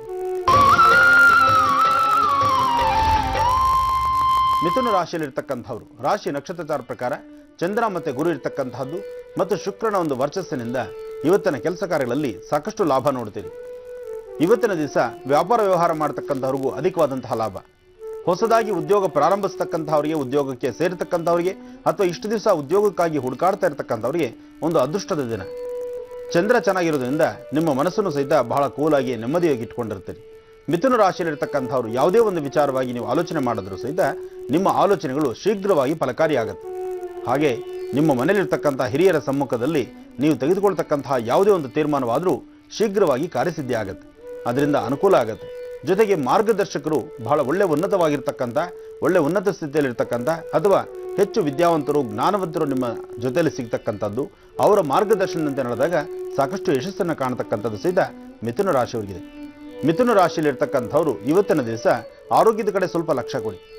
ಮಧ್ಯಾಹ್ನ 2 ಗಂಟೆ ತನಕ ನಿಮ್ಮ ಆರೋಗ್ಯದಲ್ಲಿ ಯಾವ ತೊಂದರೆಯೂ ಇರಲ್ಲ. 2 ಗಂಟೆಯ ನಂತರ ಸ್ವಲ್ಪ ಮೈಕೈ ನೋವು, ತಲೆನೋವು ಅಥವಾ ವಿಪರೀತವಾದಂತಹ ಸೊಂಟ ನೋವು ಇದು ಕಾಣಿಸ್ಕೊಳ್ಬಹುದು. ಅದರಲ್ಲಿ ಹೆಣ್ಣು ಮಕ್ಕಳಿಗೆ ಗಂಟ್ಲಿಗೆ ಸಂಬಂಧಪಟ್ಟಂಥ ರೀತಿ ಸ್ವಲ್ಪ ಸಮಸ್ಯೆಗಳು ಮಿಥುನ ರಾಶಿಯವರಿಗೆ ಕಾಣಬಹುದು. ಜೋಪಾನ, ಆರೋಗ್ಯದ ಕಡೆ ಲಕ್ಷ್ಯ ಕೊಡಿ. ಇನ್ನು ಕರ್ಕಾಟಕ ರಾಶಿ, ಕರ್ಕಾಟಕ ರಾಶಿಯಲ್ಲಿರ್ತಕ್ಕಂಥವರಿಗೆ ರಾಶಿ ನಕ್ಷತ್ರಚಾರ ಪ್ರಕಾರ ಚಂದ್ರ ಗುರು ಜೊತೆಗೆ ಕೇತು ಇರತಕ್ಕಂಥ ಆಸ್ಥಾನ ಅಷ್ಟು ಸಮಂಜಸವಾದಲ್ಲದ್ರಿಂದ ಆರೋಗ್ಯದಲ್ಲಿ ಸ್ವಲ್ಪ ವ್ಯತ್ಯಾಸ, ಮನಸ್ಸಿಗೆ ನೆಮ್ಮದಿ ಇಲ್ಲದಿರತಕ್ಕಂತಹದ್ದು, ಏನೋ ಒಂದು ಕೆಲಸ ಸಿದ್ಧಿ ಮಾಡ್ಕೋಬೇಕು ಅಂತ ಕಳೆದ 3-4 ದಿವಸದಿಂದ ಅದರ ಬಗ್ಗೆ ಒಂದು ಕಳಮಳ ಇದೆ, ಒಂದು ವಿಶೇಷವಾದಂತಹ ಗಮನ ಇದೆ. ಆದರೆ ಕೆಲಸ ಕೈಗೆತ್ತೋದಿಲ್ಲ. ಯಾವುದೇ ಕೆಲಸ ಆದರೂ ಅಡ್ಡಿ ಆತಂಕ ಇದೆ. ನೆಮ್ಮದಿ ಇಲ್ಲದಂತಹ ಬದುಕು ನಿಮ್ಮದಾಗ್ಬಿಡ್ತಾ ಇದೆ. ಅದರಿಂದ ಇವತ್ತಿನ ದಿವಸ ಮಹಾವಿಷ್ಣುನ ಪ್ರಾರ್ಥನೆ ಮಾಡ್ತಾ ಶಿವಾಲಯದಲ್ಲಿ ಬಿಲ್ವಾರ್ಚನೆ ಮಾಡಿಸಿ. ವಿಷ್ಣುವನ್ನ ಪ್ರಾರ್ಥನೆ ಮಾಡಬೇಕು, ಶಿವಾಲಯದಲ್ಲಿ ಬಿಲ್ವಾರ್ಚನೆ ಮಾಡಿಸ್ಬೇಕು. ಬಿಲ್ವಾರ್ಚನೆ ಮಾಡಿಸಿ ಮಕ್ಕಳಿಗಾಗಲಿ ದೊಡ್ಡವ್ರಿಗಾಗಲಿ ಸ್ವಲ್ಪ ಏನಾದ್ರು ತಿನ್ನಲಿಕ್ಕೆ ಒಂಚೂರು ಸಿಹಿನ ಹಂಚೋದ್ರಿಂದ ಕರ್ಕಾಟಕ ರಾಶಿಯಲ್ಲಿ ಬರತಕ್ಕಂತಹ ದೋಷ ದೂರ ಆಗುತ್ತೆ. ಜೊತೆಗೆ ಅರ್ಧ ತಲೆನೋವಿಂದ ಒದ್ದಾಡ್ತೀರಿ, ತಲೆನೋವು ಬಂದಾಗ ಏನು ಮಾಡಬೇಕು?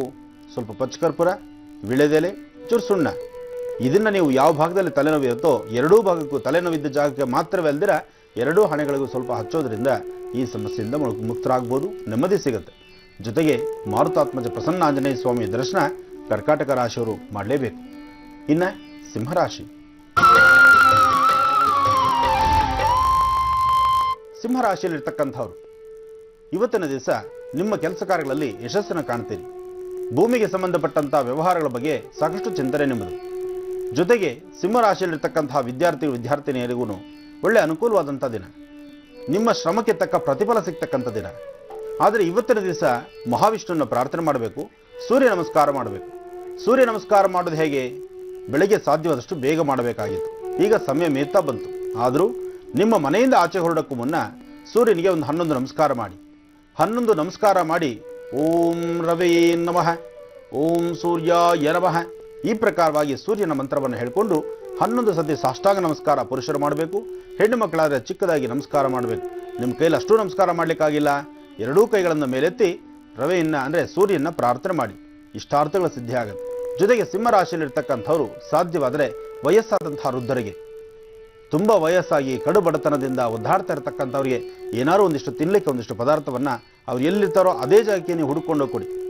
ನೀವು ಇಲ್ಲಿ ನಿಂತ್ಕೊಂಡು ಅವ್ರನ್ನ ಬನ್ನಿ ಅಂತ ಹೇಳಿ ಕರೆಯೋದಕ್ಕಿನ್ನ ಎಲ್ಲಿ ಕಷ್ಟದಲ್ಲಿದ್ದು ಬಡತನದ ಬೇಗೆಯಲ್ಲಿ ಒದ್ದಾಡ್ತಿರ್ತಾರೋ, ಬಹಳ ಕಷ್ಟದಲ್ಲಿದ್ದು ಹಸಿವಿನಿಂದ ಒದ್ದಾಡ್ತಿರ್ತಾರೋ ಅಂತಹ ಕಡೆಗೆ ನೀವೇ ಹೋಗಿ ಒಂದಿಷ್ಟು ಏನಾದ್ರು ಒಂದು ತಿನ್ನಲಿಕ್ಕೆ ಒಂದಿಷ್ಟು ಆಹಾರ ಕೊಡಿ. ಆ ಆಹಾರವನ್ನು ಕೊಟ್ಟಿದ್ದಾದರೆ ಆ ಕೊಟ್ಟಿದ್ದ ಮರುಕ್ಷಣವೇ ನಿಮಗೆ ಅದರ ಲಾಭ ಸಿಗುತ್ತೆ. ಅಂತಹ ವಿಶೇಷತೆ ಇರತಕ್ಕಂತಹ ದಿನ ಇವತ್ತು ಸಿಂಹರಾಶಿಯವರಿಗೆ. ಇನ್ನು ಕನ್ಯಾ ರಾಶಿ. ಕನ್ಯಾ ರಾಶಿಯಲ್ಲಿರ್ತಕ್ಕಂಥವ್ರು ಇವತ್ತಿನ ದಿನ ಕೆಲಸಗಳಲ್ಲಿ ವಿಶೇಷವಾಗಿ ನೋಡ್ತೀರಿ, ನಿಮ್ಮ ಹೊಸದಾದಂತಹ ಒಂದು ಆಯವ್ಯಯಗಳ ಬಗ್ಗೆ ಚಿಂತನೆ ಮಾಡ್ತಿರ್ತೀರಿ. ಆರ್ಥಿಕ ಪರಿಸ್ಥಿತಿಯಲ್ಲಿ ಬಹಳಷ್ಟು ಉನ್ನತವಾಗಿರ್ತೀರಿ. ನಿಮ್ಮ ವಿದ್ಯೆಗೆ ಸಂಬಂಧಪಟ್ಟಾಗೆ ವಿದ್ವಾನ್ ಸರ್ವತ್ರ ಪೂಜ್ಯತೆ. ನಿಮ್ಮ ವಿದ್ಯೆ, ನಿಮ್ಮ ಜ್ಞಾನ, ನಿಮ್ಮ ವರ್ಚಸ್ಸಿಗೆ ತಕ್ಕನಾದಂತಹ ಒಂದು ಬಹುಮಾನ, ಅದಕ್ಕೆ ಬೇಕಾದಂತಹ ವರ್ಚಸ್ಸು, ಅದಕ್ಕೆ ಬೇಕಾದಂತಹ ಒಂದು ಯಶಸ್ಸನ್ನು ನಾವು ನೋಡ್ತೀರಿ. ಇವತ್ತು ಕನ್ಯಾ ರಾಶಿಯಲ್ಲಿರ್ತಕ್ಕಂಥವ್ರು ನೀವು ಏನು ತೀರ್ಮಾನ ಮಾಡಿದ್ರು ಅದನ್ನು ಶೀಘ್ರವಾಗಿ ಕಾರ್ಯಸಿದ್ಧಿ ಮಾಡ್ಕೊಳ್ತೀರಿ. ಇವತ್ತು ಲಾಭ ಚೆನ್ನಾಗಿದೆ, ಮನಸ್ಸಿಗೆ ನೆಮ್ಮದಿ ಇದೆ, ಜೊತೆಗೆ ಇಷ್ಟಾರ್ಥಗಳ ಸಹಿತ ಬೇಗ ಸಿದ್ಧಿ ಆಗುತ್ತೆ. ಆದರೆ ಕನ್ಯಾ ರಾಶಿಯವರು ಮಾಡಬೇಕಾದಾದ್ರೂ ಏನು? ಒಂದು ಸ್ವಲ್ಪ ಅಕ್ಕಿ ಹಿಟ್ಟು, ಒಂಚೂರು ಬೆಲ್ಲ. ಅಕ್ಕಿ ಹಿಟ್ಟು, ಬೆಲ್ಲ. ಅಕ್ಕಿ ಹಿಟ್ಟನ್ನು ನೀರಲ್ಲಿ ಕಲಿಸಬೇಕು, ಬೆಲ್ಲದ ಪುಡಿನ ಅದರ ಮೇಲೆ ಉದುರಿಸ್ಬೇಕು. ಉದುರಿಸಿ ನಿಮ್ಮ ಪರಿಸರದಲ್ಲಿ ಎಲ್ಲಾದರೂ ಒಂದು ಸಣ್ಣ ಪುಣ್ಣ ಕೊಳಗಳಿದ್ದರೆ ಅಥವಾ ಮೀನಿರ್ತಕ್ಕಂಥ ಸ್ಥಳ ಇದ್ದರೆ ಅಂತಹ ಜಾಗಕ್ಕೆ ಅದನ್ನು ಹಾಕಬೇಕು. ಅದಿಲ್ಲ ಅಂದ ಪಕ್ಷದಲ್ಲಿ ಹಸಿರು ಗಿಡಗಳ ಮೇಲಾದರೂ ಆ ಉಂಡೆಗಳನ್ನು ಮಾಡಿ ಹಾಕ್ಬಿಡಿ. ಕನಿಷ್ಠ ಪಕ್ಷ 11 ಉಂಡೆಗಳು ಮಾಡಬೇಕು. ಅಕ್ಕಿ ಹಿಟ್ಟು, ಬೆಲ್ಲ, ಅಕ್ಕಿ ಹಿಟ್ಟು, ಬೆಲ್ಲ ಎರಡೂ ಮಿಕ್ಸ್ ಮಾಡಿ ಉಂಡೆಗಳು ಮಾಡಿ ಹಸಿರು ಗಿಡದ ಮೇಲೆ 11 ಉಂಡೆಗಳನ್ನು ಹಾಕೋದ್ರಿಂದ ಶತ್ರುಗಳು ದೂರ ಆಗ್ತಾರೆ, ಮನಸ್ಸಿಗೆ ಶಾಂತಿ ಸಿಗುತ್ತೆ, ನಿಮ್ಮ ಕೆಲಸ ಕಾರ್ಯಗಳಲ್ಲಿ ಒಂದು ಜಯ ಆಗುತ್ತೆ. ಒಳ್ಳೆಯದಾಗಲಿ. ಹಾಗೆ ವೀಕ್ಷಕರು, ಇವತ್ತು ಬಹಳ ವಿಶೇಷವಾಗಿ ಗುರೂಜಿಯವರು ನಮಗೆ ತಿಳಿಸ್ಕೊಡ್ತಾ ಇದ್ದಾರೆ. ಕಣ್ಣಿನ ಸಮಸ್ಯೆ ಇದೆಯಾ? ಹಾಗಾದ್ರೆ ಪರಿಹಾರವನ್ನ ನಾವೇ ಸ್ವತಃ ಹೇಗೆ ಮಾಡ್ಕೊಳ್ಬಹುದು ವನಸಿರಿಯಿಂದ ಅಂತ ತಿಳಿಸ್ಕೊಡ್ಲಿದ್ದಾರೆ. ಹಾಗೆ ದಾಂಪತ್ಯದಲ್ಲಿ ಏನಾದ್ರೂ ಸಮಸ್ಯೆ ಇದ್ರೆ ಕೂಡ ಈಗ ಯಾವ್ದ್ರ ಸಮಯ? ಕರೆ ಮಾಡಿ ಕಾಯ್ತಿರೋರನ್ನ ಮಾತಾಡ್ಸೋ ಸಮಯ. ಹಾಗಾಗಿ ಬನ್ನಿ ಪ್ರಾರಂಭ ಮಾಡೋಣ ಸ್ವರ ಜ್ಯೋತಿಷ್ಯ ವಿಭಾಗವನ್ನ.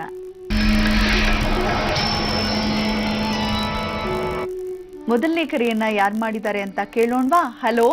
ಹಲೋ, ನಮಸ್ತೆ. ನಮಸ್ತೆ ಸರ್. ಯಾರು ಮಾತಾಡ್ತಿರೋದು? ನಾನು ಲೋಕೇಶ್ ಅಂತ ಹೇಳಿ. ಎಲ್ಲಿಂದ ಕರೆ ಮಾಡ್ತಿದ್ದೀರಾ ಲೋಕೇಶ್ ಅವ್ರೆ? ಮಂಗಳೂರಿಂದ. ಯಾರ ಬಗ್ಗೆ ಕೇಳ್ಬೇಕಿತ್ತು? ಸರ್, ನನ್ನ ಬಗ್ಗೆನೆ. ಸರ್ ಅಂತ ಇದ್ದೀರಾ ನನ್ನ ಲೋಕೇಶ್ ಅವರೇ? ಸಾರಿ, ಮಾತಾಡ್ಸಿ, ಗುರುಜಿ ಇದ್ದಾರೆ. ಹಲೋ. ಹಲೋ, ನಮಸ್ತೆ ಗುರುಜಿ. ನಮಸ್ತೆಪ್ಪ, ಹೇಳಿ. ನಾನು ಲೋಕೇಶ್ ಅಂತ ಮಂಗಳೂರಿಂದ. ಹೇಳಿ ಹೇಳಿ. ಸರ್, ನಾನು ಮದುವೆಗೆ 2 ವರ್ಷ ಆಯ್ತು. ಚಿಕ್ಕಂದಿನ ಕಷ್ಟಪಟ್ಟು ನಮ್ಮ ತಂದೆಲ್ಲ ಬೆಳೆಸಿದ್ರು. ತುಂಬಾ ಪ್ರಾಬ್ಲಮ್ ಸರ್ ಮನೆಯಲ್ಲೆಲ್ಲ. ಮತ್ತೆ ನಾನೊಂದು ಕಂಪನಿಯಲ್ಲಿ 20 ವರ್ಷ ಕೆಲಸಕ್ಕೆ ಇದ್ದೆ, ಅದು ಸಹ ಹೋಯ್ತು ಸರ್. ಈಗ ಒಂದು ಕಂಪನಿಯಲ್ಲಿ ಇದ್ದೇನೆ, ಆದ್ರೂ ಕೂಡ ದುಡಿತಿದೆ. ಅದು ಅಲ್ಲಿ ಸ್ವಲ್ಪ ಇದು ಪ್ರಾಬ್ಲಮ್ ಸರ್. ಹಾಗೆ ಸೈಡ್ ಬಿಸ್ನೆಸ್ ಅಲ್ಲಿ ಲ್ಯಾಂಡ್ ಇದೆಲ್ಲ ಮಾಡ್ತಿದ್ದೇನೆ, ಅದು ಸಹ ಪ್ರಾಬ್ಲಮ್ ಸರ್. ನೋಡಿ, ಸೈಟು, ಭೂಮಿಗೆ ಸಂಬಂಧಪಟ್ಟಂಥದ್ದು, ರಿಯಲ್ ಎಸ್ಟೇಟ್ಗೆ ಸಂಬಂಧಪಟ್ಟಂಥ ಪ್ರಶ್ನೆಗಳಿಗೆ ಸಮಂಜಸವಾದಂತಹ ಉತ್ತರ ಸಿಗೋದು ತುಂಬ ಕಷ್ಟವೇ. ಕಾರಣ ಈ ರಿಯಲ್ ಎಸ್ಟೇಟು ಮತ್ತು ನೀವು ಸಾಮಾನ್ಯಕ್ಕೆ ಭೂಮಿಗಳನ್ನು ನಂಬಿ ವ್ಯವಹಾರ ಮಾಡ್ತಕ್ಕಂಥದ್ದಿದೆಯಲ್ಲ, ಅದು ವರ್ಷಕ್ಕೋ 6 ತಿಂಗಳಿಗೋ 3 ತಿಂಗಳಿಗೋ ಆಗ್ತಕ್ಕಂಥದ್ದು. ಒಂದಾದರೂ ಸಾಕು, ತಿರುಗಿ ವರ್ಷ ನೀವು ಸುಧಾರಿಸ್ಕೊಳ್ಬೋದು. ಹಾಗಂತ ಒಂದು ಅನುಕೂಲ ಆಗಿ 1 ವರ್ಷ ಪೂರ್ತಿ ಖಾಲಿ ಇದ್ದೇವೆ ಅಂದರೆ ಆಗ್ತಕ್ಕಂಥ ಅವ್ರಿಗೇನೆ ವ್ಯಾಪಾರ ಬೇಗ 1 ವರ್ಷಕ್ಕೆ ಒಂದು 16 ವ್ಯಾಪಾರ ಮಾಡಿಬಿಟ್ರೆ ಆ ಮನುಷ್ಯ ಒಬ್ಬ ಉನ್ನತಕ್ಕೆ ಬರ್ತಾನೆ ವಿನಃ ಪರಿಹಾರ ಬೇರೆ ಯಾರು ಮುಂದೆ ಬರ್ಲಿಕ್ಕೆ ಆಗಲ್ಲ. ಯಾಕೆಂದ್ರೆ ಸಾಕಷ್ಟು ಜನ ರಿಯಲ್ ಎಸ್ಟೇಟ್ ಉದ್ಯಮ ಮಾಡ್ತೀವಿ ಅಂತ ಹೇಳಿ ರಿಯಲ್ ಎಸ್ಟೇಟ್ ಅಲ್ಲಿ ಇರ್ತಕ್ಕಂಥವ್ರು ಒಂದು ಕೆಲಸ ಮಾಡಿ ಅದರದ್ದೇ ಅದಕ್ಕೆ ನಿಯಮವಾಗಿ ನಿಂತ್ಕೊಂಡ್ಬಿಡ್ತಾರೆ, ಪ್ರಯೋಜನ ಆಗೋದಿಲ್ಲ. ಯಾಕೆಂದ್ರೆ ಭೂಮಿನ ಮಾರೋದು ತೆಗೆಯೋದು ಇನ್ನೊಬ್ಬರು ತಗೊಳ್ಳೋದು ಇದೆಯಲ್ಲ, ಕೈಯಿಂದ ಕೈ ಬದಲಾದ್ರೆ ಮಾತ್ರ ನಿಮಗೆ 4 ಕಾಸು ಸಿಗೋವಂಥದ್ದು. ಆ ಕೈಯಿಂದ ಕೈ ಬದಲಾಗಬೇಕಾದ್ರೆ ಯಾವಾಗಲೂ ಬದಲಾಯಿಸೋದಕ್ಕೆ ಯಾರು ಇಷ್ಟಪಡೋದಿಲ್ಲ. ಹಾಗಂತ ಅದನ್ನೇ ಪ್ರಧಾನವಾಗಿ ಇಟ್ಕೊಳ್ಳುವಂತಹ ಉದ್ಯೋಗನೂ ಮಾಡಬಾರ್ದು. ಅದೊಂದು ಪಾರ್ಟ್ ಟೈಮ್ ಜಾಬ್. ನಿಮ್ಮ ಕೆಲಸದ ಮಧ್ಯದಲ್ಲಿ ಅದಕ್ಕೊಂದಿಷ್ಟು ಆದ್ಯತೆ ಕೊಡಿ, ಪ್ರಾವಿಷನ್ ಕೊಡಿ, ಆವಾಗ ನಿಮಗೆ ಅದರಿಂದ ಲಾಭ ನಷ್ಟಗಳ ಬಗ್ಗೆ ಚಿಂತನೆ ಚೆನ್ನಾಗಿರುತ್ತೆ. ಆದರೆ ಅದನ್ನೇ ಆಧಾರವಾಗಿ ಇಟ್ಕೊಳ್ಬಾರ್ದು, ಮೊದಲನೇ ಉತ್ತರ. ಎರಡನೇದು, ನಿಮ್ಮ ಸ್ವರತರಂಗ ಪ್ರಕಾರ ಇಲ್ಲಿವರೆಗೂ ತಾವೇನೆಲ್ಲ ಸಮಸ್ಯೆಗಳನ್ನು ನೋಡ್ತಾ ಇದ್ದೀರೋ ಇನ್ನು ಮುಂದಿನ 6 ತಿಂಗಳ ತನಕ ಹೀಗೆ ಸಮಸ್ಯೆಗಳಿದೆ. ಈ 6 ತಿಂಗಳಾದ್ಮೇಲೆ ಸ್ವಲ್ಪ ಮಟ್ಟಿಗೆ ಸುಧಾರಣೆ ಆಗುತ್ತೆ. ಇದಕ್ಕೆ ನೀವು ಮಾಡಬೇಕಾಗಿರ್ತಕ್ಕಂಥದ್ದು, ಪ್ರತಿ ಸೋಮವಾರ ಧನ್ವಂತರಿ ಮಹಾವಿಷ್ಣುವನ್ನ ಪ್ರಾರ್ಥನೆ ಮಾಡಿ, ಹತ್ತಿರದಲ್ಲಿ ಯಾವ್ದಾದ್ರು ಒಂದು ವಿಷ್ಣು ಆಲಯ ಇದ್ರೆ ಗುರುವಾರದ ದಿವಸ ಸ್ವಾಮಿಗೆ ಒಂದು ಸ್ವಲ್ಪ ಸ್ವೀಟ್, ಏನೋ ಒಂಚೂರು ಸಿಹಿ ನೈವೇದ್ಯ ಜೊತೆಗೆ ತುಳಸಿನ ತೆಗೆದುಕೊಂಡು ಹೋಗಿ ಸ್ವಾಮಿ ಪಾದದ ಮೇಲೆ ಇಡಿಸಿ ಪ್ರಾರ್ಥನೆ ಮಾಡಿ. ಇಷ್ಟು ಕೆಲಸ ನೀವು ಮಾಡಿದ್ರೆ ಶೀಘ್ರವಾಗಿ ಈ ಸಮಸ್ಯೆಯಿಂದ ಪರಿಹಾರ ಆಗುತ್ತೆ, ನೆಮ್ಮದಿ ಸಿಗುತ್ತೆ. ಒಳ್ಳೆದಾಗಿ. ಲೋಕೇಶ್ ಅವರೇ, ಧನ್ಯವಾದಗಳು ಕಾರ್ಯಕ್ರಮಕ್ಕೆ ಕರೆಯನ್ನ ಮಾಡಿದ್ದಕ್ಕಾಗಿ. ವೀಕ್ಷಕರೇ, ಮತ್ತೊಂದು ಕರೆ ಸಿದ್ಧವಾಗಿದೆ. ಮಾಡಿರೋರು ಯಾರು ಅಂತ ಕೇಳೋಣ. ಹಲೋ. ಹಲೋ, ನಮಸ್ತೆ. ನಮಸ್ತೆ ಮೇಡಮ್. ಯಾರು ಮಾತಾಡ್ತಿರೋದು? ನಾನು ಸುನೀತಾ ಅಂತ. ಎಲ್ಲಿಂದ ಕರೆ ಮಾಡ್ತಿದ್ದೀರಾ? ಮಂಗಳೂರಿಂದ. ಯಾರ ಬಗ್ಗೆ ಕೇಳ್ಬೇಕಿತ್ತು? ನಮ್ಮ ಅಮ್ಮನ ಬಗ್ಗೆ ಕೇಳ್ಬೇಕಿತ್ತು. ತಾಯಿ ಪಕ್ಕದಲ್ಲೇ ಇದ್ದಾರೆ ಸುನೀತಾ ಅವರೇ? ಹೌದೌದು. ಮೊದ್ಲಿಗೆ ನೀವು ಮಾತಾಡಿ, ಗುರೂಜಿ ಇದ್ದಾರೆ. ಹಲೋ, ನಮಸ್ಕಾರ ತಾಯಿ, ಹೇಳಮ್ಮ. ನಮಸ್ತೆ ಗುರುಜಿ. ಚೆನ್ನಾಗಿದ್ದೀರಮ್ಮ? ನಮ್ದು ಇತ್ತೀಚೆಗೆ ಗುರುಜಿ 28 ವರ್ಷಗಳಿಂದ ಮನೆಯಲ್ಲಿ ಒಂದಲ್ಲ ಒಂದು ತರದ ಸಂಕಷ್ಟ, ಸಾವು ನೋವು. ಹಾಗೆ ನಮ್ಮ ಅಮ್ಮ ತುಂಬಾ ಇದರಿಂದ ಮಾನಸಿಕವಾಗಿ ಮತ್ತು ಆರೋಗ್ಯದಲ್ಲಿ ತುಂಬಾ ಬಳಲಿದ್ದಾರೆ. ಹಾಗೆ ಈಗ ದಿನ ಬೆಳಗಾದ ದಿನ ಸಂಜೆ ಆದ್ರೆ ಹೊರಗೋದವ್ರು ಯಾವಾಗ ಬರ್ತಾರ ಅಂತ. ಹಾಗೆ ಮೊದಲಿಗೆ ನನ್ನ ತಮ್ಮ ತೀರಿ ಹೋದ, ಆಮೇಲೆ ತಂದೆ, ಆಮೇಲೆ ಅಣ್ಣ, ಹಾಗೆ ತಂಗಿ ಮನೆಗೆ ಆಧಾರವಾಗಿದ್ದಂತ ಇವರು ಈಗ ಇದಾದ್ರು. ಹಾಗೆ ಈಗ ತುಂಬಾ ಬಳಲಿದ್ದಾರೆ, ಅವರಿಗೆ ಮಾನಸಿಕವಾಗಿ ನೊಂದಿದ್ದಾರೆ ತುಂಬಾ. ಹಾಗೆ ನಾನು ನನ್ನ ಕಷ್ಟವನ್ನು ತಮ್ಮಲ್ಲಿ ಅರಿಕೆ ಮಾಡ್ತಾ ಇದ್ದೀನಿ ಗುರುಜಿ. ಹೇಳಮ್ಮ. ಹಾಗೆ ನಮ್ಮ ಮನೆಯಲ್ಲಿ ಯಾವುದೇ ಒಂದು ಶುಭ ಕಾರ್ಯ ಆಗುವುದಿಲ್ಲ, ತುಂಬಾ ಪೂಜೆ ಎಲ್ಲ ಮಾಡಿದೆವು, ಆದ್ರೆ ಮಾನಸಿಕವಾಗಿ ನೆಮ್ಮದಿ ಇಲ್ಲ ಮನೆಯಲ್ಲಿ. ಹಾಗೆ ಇಲ್ಲಮ್ಮ, ನೋಡಿ ನಾನು ಮಾತು ಹೇಳ್ತೇನೆ ತಾಯಿ. ಈಗ ಬರ್ತಕ್ಕಂತ ಹತ್ತಿರದಲ್ಲಿ ನಾಗರ ಪಂಚಮಿ ಇದೆ. ಹೌದು ಸರ್. ಆ ಪಂಚಮಿ ದಿವಸ ಮನೆಯಲ್ಲಿ ಇದು ಒಂಚೂರು ತೆಂಬಿಟ್ಟು ಮಾಡಿ, ತೆಂಬಿಟ್ಟಿನಿಂದ ನಾಗನಿಗೆ ಆರತಿ ಮಾಡಿ. ಆಯ್ತು. ಅದಾದ ನಂತರ ಅವತ್ತಿನ ದಿವಸ ಪಂಚಮಿ ದಿವಸನೇ ರಾತ್ರಿ ಮಲಗದಿಕ್ಕಿನ್ನ ಮುಂಚಿತವಾಗಿ ಒಂದು ಸ್ವಲ್ಪ ಅನ್ನ ಮಾಡಿಬಿಟ್ಟು ಅನ್ನದಲ್ಲಿ ಸ್ವಲ್ಪ ಮೊಸರು ಹಾಕಿ ಅದ್ರ ಮೇಲೆ 2 ಕರಿಮೆಣಸು, ಆಯ್ತಮ್ಮ, ಕರಿಮೆಣಸು ಇರುತ್ತಲ್ಲ, ಮೆಣಸುಕಾಳು ನೀವು ಉಪಯೋಗಿಸ್ತಾರಲ್ಲ ಪೆಪ್ಪರ್, ಆ ಮೆಣಸುಕಾಳು 1-2 ಅದ್ರ ಮೇಲೆ ಇಟ್ಟು ನಿಮ್ಮ ಮನೆಯಲ್ಲಿರ್ತಕ್ಕಂಥ ಪ್ರತಿಯೊಬ್ಬರು ದೃಷ್ಟಿ ತೆಗೆದುಕೊಂಡು ನೀವು ದೃಷ್ಟಿ ತೆಗೆದು ಸ್ವಲ್ಪ ದೂರದಲ್ಲಿ ಎಲ್ಲರೂ ಹಸಿರು ಗಿಡಗಳ ಮೇಲೆ ಇಟ್ಬಿಡಿ. ಹಸಿರು ಗಿಡಗಳ ಹತ್ರ ಇಡೋದ್ರಿಂದ ಈ ದೋಷ ದೂರ ಆಗುತ್ತೆ, ಮನಸ್ಸಿಗೆ ಸ್ವಲ್ಪ ಶಾಂತಿ ಸಿಗುತ್ತೆ. ಜೊತೆಗೆ ಮನೆಯಲ್ಲಿ ಮೇಲಿಂದ ಈ ತರಹ ಒಂದು ಅವಘಡಗಳು ನಡೀತಾ ಇರೋದ್ರಿಂದ ಒಂದು 11 ಸೋಮವಾರ ಶಿವಾಲಯದಲ್ಲಿ ಸ್ವಲ್ಪ ಜೇನುತುಪ್ಪ ಕೊಡಿ. ಆಗ ಆರೋಗ್ಯ ಸಮಸ್ಯೆ, ಅನಾರೋಗ್ಯದಿಂದ ನರಳತಕ್ಕಂಥದ್ದು, ಈ ತರ ಅಕಾಲ ಮೃತ್ಯುವಿಗೆ ಈಡಾಗುವಂತದ್ದು ಅಥವಾ ಋಣಬಾಧೆಗಳನ್ನು ಹರಿಸ್ಕೊಳಕ್ ಆಗದಿರೋ ಒದ್ದಾಡ್ತಕ್ಕಂತಹ ಸಮಸ್ಯೆಗಳಿಗೆ ಇದು ಸೂಕ್ತವಾದ ಪರಿಹಾರ ಆಗುತ್ತೆ. ಒಳ್ಳೆದಾಗ್ಲಿ ತಾಯಿ. ಸುನೀತಾ ಅವರೇ, ಧನ್ಯವಾದಗಳು ಮಾ ಕಾರ್ಯಕ್ರಮಕ್ಕೆ ಕರೆಯನ್ನ ಮಾಡಿದ್ದಕ್ಕಾಗಿ. ಗುರುಜಿ, ಈಗ ಮುಂದಿನ ರಾಶಿಯ ಕುರಿತಾಗಿ ತಿಳಿಸ್ಕೊಡ್ತೀರಾ? ತುಲಾ ರಾಶಿ. ಖಂಡಿತಮ್ಮ. ಇನ್ನ ತುಲಾ ರಾಶಿ, ತುಲಾ ರಾಶಿಗೆ ಸಂಬಂಧಪಟ್ಟಂಗೆ ರಾಶಿ ನಕ್ಷತ್ರಚಾರ ಪ್ರಕಾರ ಗುರು ಇರ್ತಕ್ಕಂಥ ಆಸ್ಥಾನ ಚೆನ್ನಾಗಿದೆ, ಆದರೆ ಮನಸ್ಸಲ್ಲಿ ಒಂಥರಹ ಬಾಧೆ ಇದೆ.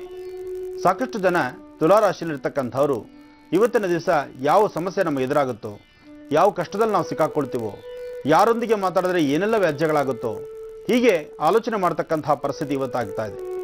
ಕಾರಣ, ಇವತ್ತು ಬೆಳಗಿನಿಂದಲೇ ಸಾಕಷ್ಟು ಜನ ಟೆನ್ಷನ್ನಲ್ಲಿದ್ದಾರೆ. ಯಾವುದೋ ಒಂದು ಫೋನ್ ಕರೆ ಬರುತ್ತೆ, ಅದು ಆ ಕರೆ ಯಾರು ಮಾಡಿದ್ದಾರೋ ಅವ್ರಿಗೂ ಇದಕ್ಕೆ ಏನು ಸಂಬಂಧ ಇದೆಯೋ ಬಿಟ್ಟಿದೆಯೋ, ಯಾರೋ ಮಾಡಿರ್ತಕ್ಕಂಥ ತಪ್ಪಿಗೆ ನೀವು ಮಾಡಿದ್ದೀರಾ, ನೀವು ಆ ಜಾಗದಲ್ಲಿದ್ದೀರಾ ಅಂತ ಕೇಳುವಂಥದ್ದು. ಒಟ್ಟು ಭಯದ ವಾತಾವರಣ ನಿರ್ಮಿಸ್ತಕ್ಕಂಥದ್ದು. ಒಟ್ಟು ಒಂದಲ್ಲ ಒಂದು ಕಡೆ ತುಲಾರಾಶಿಯವರಿಗೆ ಇವತ್ತು ಅಷ್ಟು ಸಮಂಜಸವಾದ ದಿನ ಅಲ್ಲ. ಆದರೆ ಎಚ್ಚರಿಕೆ ಇದೆ, ನೀವು ಮಾಡಬೇಕಾದ್ದು, ನೀವು ಸಾಧ್ಯವಾದರೆ ಬದ್ರಿ ವೃಕ್ಷ ಅಂದರೆ ಎಲ್ಚಿ ಹಣ್ಣಿನ ಮರ, ಮುಳ್ಳಿರ್ತಕ್ಕಂಥದ್ದು. ಆ ಬದ್ರಿ ವೃಕ್ಷಕ್ಕೆ ಸಾಧ್ಯವಾದರೆ ಹತ್ತಿರದಲ್ಲಿ ಎಲ್ಲಾದರೂ ಕಂಡು ಬಂದರೆ ಅದಕ್ಕೊಂದು 11 ನಮಸ್ಕಾರ ಹಾಕಿ. ಇಲ್ಲವಾ ಬದ್ರಿ ವೃಕ್ಷನ ಮನಸ್ಸಲ್ಲಿಟ್ಕೊಂಡು ತುಳಸಿ ಗಿಡಕ್ಕೆ 11 ನಮಸ್ಕಾರ ಹಾಕಿ ನಂತರ ತುಲಾರಾಶಿಯವರು ಆಚೆ ಹೊರಡಿ. ಇದು ಮಾಡೋದ್ರಿಂದ ನಿಮಗೊಂದು ರಕ್ಷಣೆ ಇರುತ್ತೆ, ಮನಸ್ಸಿಗೆ ಶಾಂತಿ ಸಿಗುತ್ತೆ. ಇನ್ನು ವೃಶ್ಚಿಕ ರಾಶಿ.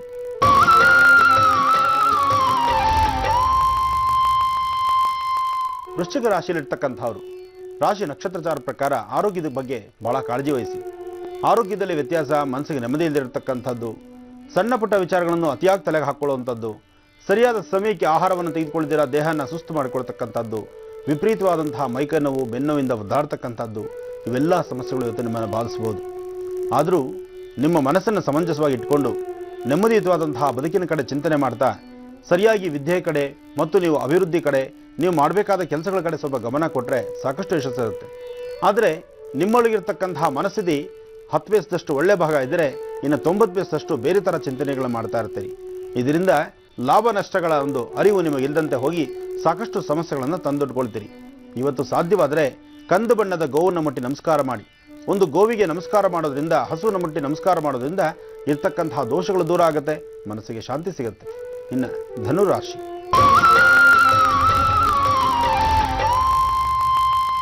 ಧನುರಾಶಿಯವರಿಗೆ ಸಂಬಂಧಪಟ್ಟಂಗೆ ರಾಶಿ ನಕ್ಷತ್ರಚಾರ ಪ್ರಕಾರ ಲಾಭವೇನೋ ಅಧಿಕವೇ, ಆದರೆ ಜೊತೆಲಿರ್ತಕ್ಕಂತಹವರಿಂದ ಶತ್ರುಗಳು ಸಾಕಷ್ಟು ಆಗ್ತಾರೆ. ನಿಮ್ಮ ಆತ್ಮೀಯರೇ ಶತ್ರುಗಳಾಗ್ತಕ್ಕಂಥದ್ದು, ನಿಮ್ಮ ಜೊತೆಲಿರ್ತಕ್ಕಂಥವರಿಂದಲೇ ತೊಂದರೆ ಅನುಭವಿಸುವಂಥದ್ದು. ಇವತ್ತು ಒಂದಲ್ಲ ಒಂದು ಕಡೆ ಸಮಸ್ಯೆಗಳು ಜಾಸ್ತಿ ಆಗುತ್ತೆ. ಇವತ್ತಿನ ದಿವಸ ನಿಮ್ಮ ಮೇಲಧಿಕಾರಿಗಳಿಂದ ಸಣ್ಣ ಪುಟ್ಟ ವಿಚಾರವನ್ನು ತಲೆಗೆ ಹಾಕ್ಕೊಂಡು ಭಾಳಷ್ಟು ಮಾನಸಿಕವಾದಂತಹ ಕಿರಿಕಿರಿ ಅನುಭವಿಸ್ತೀರಿ.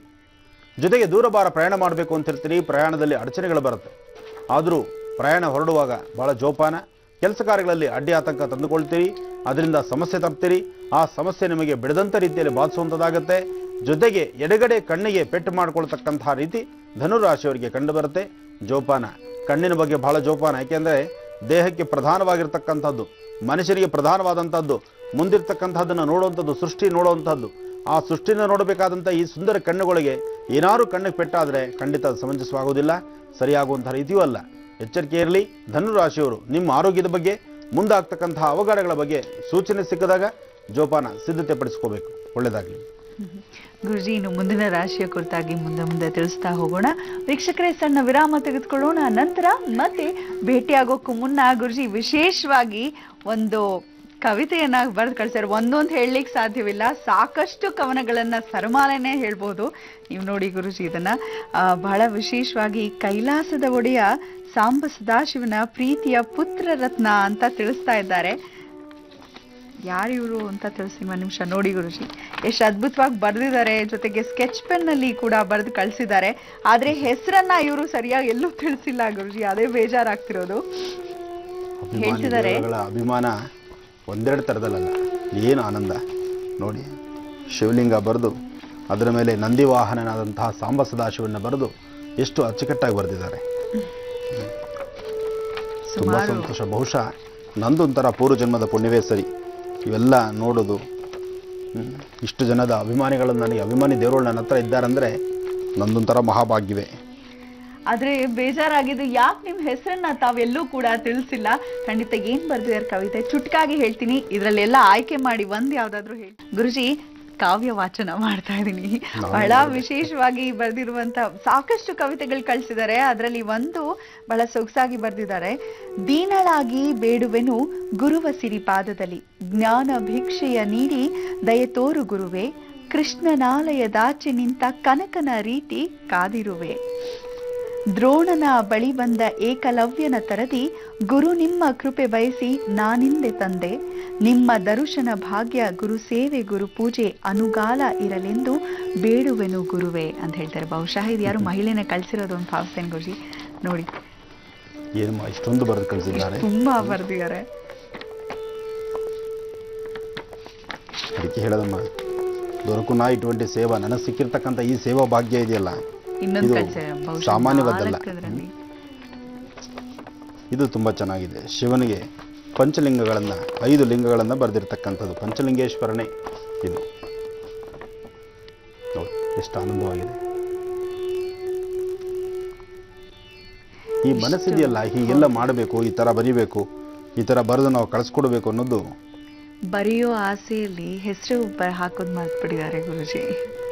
ಅವರು ಹೆಸರನ್ನೇ ಒಳಗಡೆ ತೊಗೊಂಡ್ಬಿಟ್ಟಿರ್ತಾರೆ. ಬಹುಶಃ ಭಗವಂತನ ಸೇವೆ ಮಾಡಬೇಕಾದ್ರೆ, ಸೇವೆ ಮಾಡುವಾಗ ಭಗವಂತನ ಹತ್ರ ತನ್ನ ಹೆಸರು ಹೇಳ್ಕೊಳ್ಬೇಕಾದ ಅವಶ್ಯಕತೆ ಇರಲ್ಲ. ಯಾಕೆಂದ್ರೆ ಭಗವಂತನ ಗೊತ್ತಿರುತ್ತಲ್ಲಿ ಯಾರೇ ಆಗಿರ್ಲಿ ಇಷ್ಟು ಸೊಗಸಾಗಿ ಇಷ್ಟು ಶ್ರಮ ಪಟ್ಟು ಕೊಟ್ಟಿರೋದಕ್ಕಾಗಿ ನಾವು ಧನ್ಯವಾದಗಳನ್ನ ಅರ್ಪಿಸ್ಲೇಬೇಕಲ್ವೇ ಗುರೂಜಿ? ಹೌದಮ್ಮ, ಹೌದು ತಾಯಿ. ಎಲ್ಲ ಒಳ್ಳೆಯದಾಗಲಿ. ಇದನ್ನು ಬರೆದು ಕಳಿಸಿರ್ತಕ್ಕಂಥ ಅಭಿಮಾನಿ ದೇವರೊಳಗೆ ನಿಮ್ಮ ಹೆಸರಿಲ್ಲ, ಆದರೂ ನೀವು ಬರೆದಿರ್ತಕ್ಕಂಥದ್ದು ನಮ್ಮ ಮನಸ್ಸಿಗೂ ಸಮಾಧಾನ ತೃಪ್ತಿ ತಂದಿದೆ. ಜೊತೆಗೆ ಇದನ್ನು ಇಷ್ಟು ಜನ ಅಭಿಮಾನಿ ದೇವರುಗಳು ನೋಡಿದ್ದಾರೆ, ಅವರೆಲ್ಲರೂ ತೃಪ್ತಿ ಪಟ್ಟಿರ್ತಾರೆ. ಅವರೆಲ್ಲರ ಆಶೀರ್ವಾದವೂ ಸಹಿತ ನಿನ್ನ ಮೇಲಿದೆ ತಾಯಿ. ಒಳ್ಳೆಯದಾಗಲಿಮ್ಮ. ಧನ್ಯವಾದಗಳು ಕಾರ್ಯಕ್ರಮಕ್ಕೆ ಇಷ್ಟು ಸೊಗಸಾದ ಪತ್ರವನ್ನ ಕವಿತೆಯನ್ನ ಕಳಿಸಿದ್ದಕ್ಕಾಗಿ. ವೀಕ್ಷಕರೇ, ಈಗ ಮತ್ತೊಂದು ಕರೆ ಸಿದ್ಧವಾಗಿದೆ, ಸ್ವೀಕರಿಸೋಣ. ಹಲೋ, ನಮಸ್ತೆ. ನಮಸ್ತೆ ಮೇಡಮ್. ಸ್ವಲ್ಪ ಜೋರಾಗಿ ಮಾತಾಡ್ಬೇಕು. ಹೇಳಿ ನಿಮ್ಮ ಹೆಸರನ್ನ. ನನ್ನ ಹೆಸರು ಮಂಜುಳಾ ಮೇಡಮ್. ಎಲ್ಲಿಂದ ಕರೆ ಮಾಡ್ತಿದ್ದೀರಾ ಮಂಜುಳಾ ಅವ್ರೆ? ಬೆಂಗಳೂರಿಂದ ಮಾತಾಡ್ತಾ ಯಾರ ಬಗ್ಗೆ ಕೇಳ್ಬೇಕಿತ್ಮಾ? ಮಗಳ ಬಗ್ಗೆ ಕೇಳ್ಬೇಕಿತ್ತು. ಮಗಳು ಪಕ್ಕದಲ್ಲೇ ಇದ್ದಾರಾ? ಹೌದು ಮೇಡಮ್. ಸರಿ, ಹಾಗಿದ್ರೆ ಮೊದ್ಲಿಗೆ ನೀವು ಮಾತಾಡಿ. ಗುರೂಜಿ ಇದ್ದಾರೆ, ಮಾತಾಡಿ. ಹಲೋ ಹಲೋ ಹಲೋ ಹಲೋ ನಮಸ್ಕಾರ ಗುರುಜಿ. ನಮಸ್ಕಾರ ತಾಯಿ, ಹೇಳಮ್ಮ. ಇದು ಮಗಳ ಮದ್ವೆ ತುಂಬಾ ವಿಳಂಬ ಆಗುತ್ತೆ, ಸೆಟ್ ಆಗುತ್ತೆ, ಮತ್ತೆ ಕ್ಯಾನ್ಸಲ್ ಆಗುತ್ತೆ. ಮನೆ ಕಡೆನೂ ತುಂಬಾ ಪ್ರಾಬ್ಲಮ್ ಗುರುಜಿ. ಕೈ ಬಾಯಿ ಎತ್ತಾ ಇಲ್ಲ ಸರಿಯಾಗಿ. ಈ ತರ ತುಂಬಾ ಮನೆಗೆ ಸಮಸ್ಯೆ. ಅಮ್ಮ, ಯಜಮಾನ್ರ ಹೆಸರು? ಯಜಮಾನ್ ಇದ್ದಾರಾ? ಯಜಮಾನ್ರು ಇಲ್ಲ ಗುರುಜಿ, ಅವರು ವ್ಯಾಪಾರ ಮಾಡ್ತಾರೆ, ರೋಡಲ್ಲಿ ಎಳ್ನೀರು ಹೊಡಿತಾರೆ ಗುರುಜಿ. ಹಾ ಹಾ. ನನ್ನ ಹೆಸರು ಮಂಜುಳಾ ಅಂತ, ಯಜಮಾನ್ ಹೆಸರು ರಾಮಯ್ಯ ಅಂತ.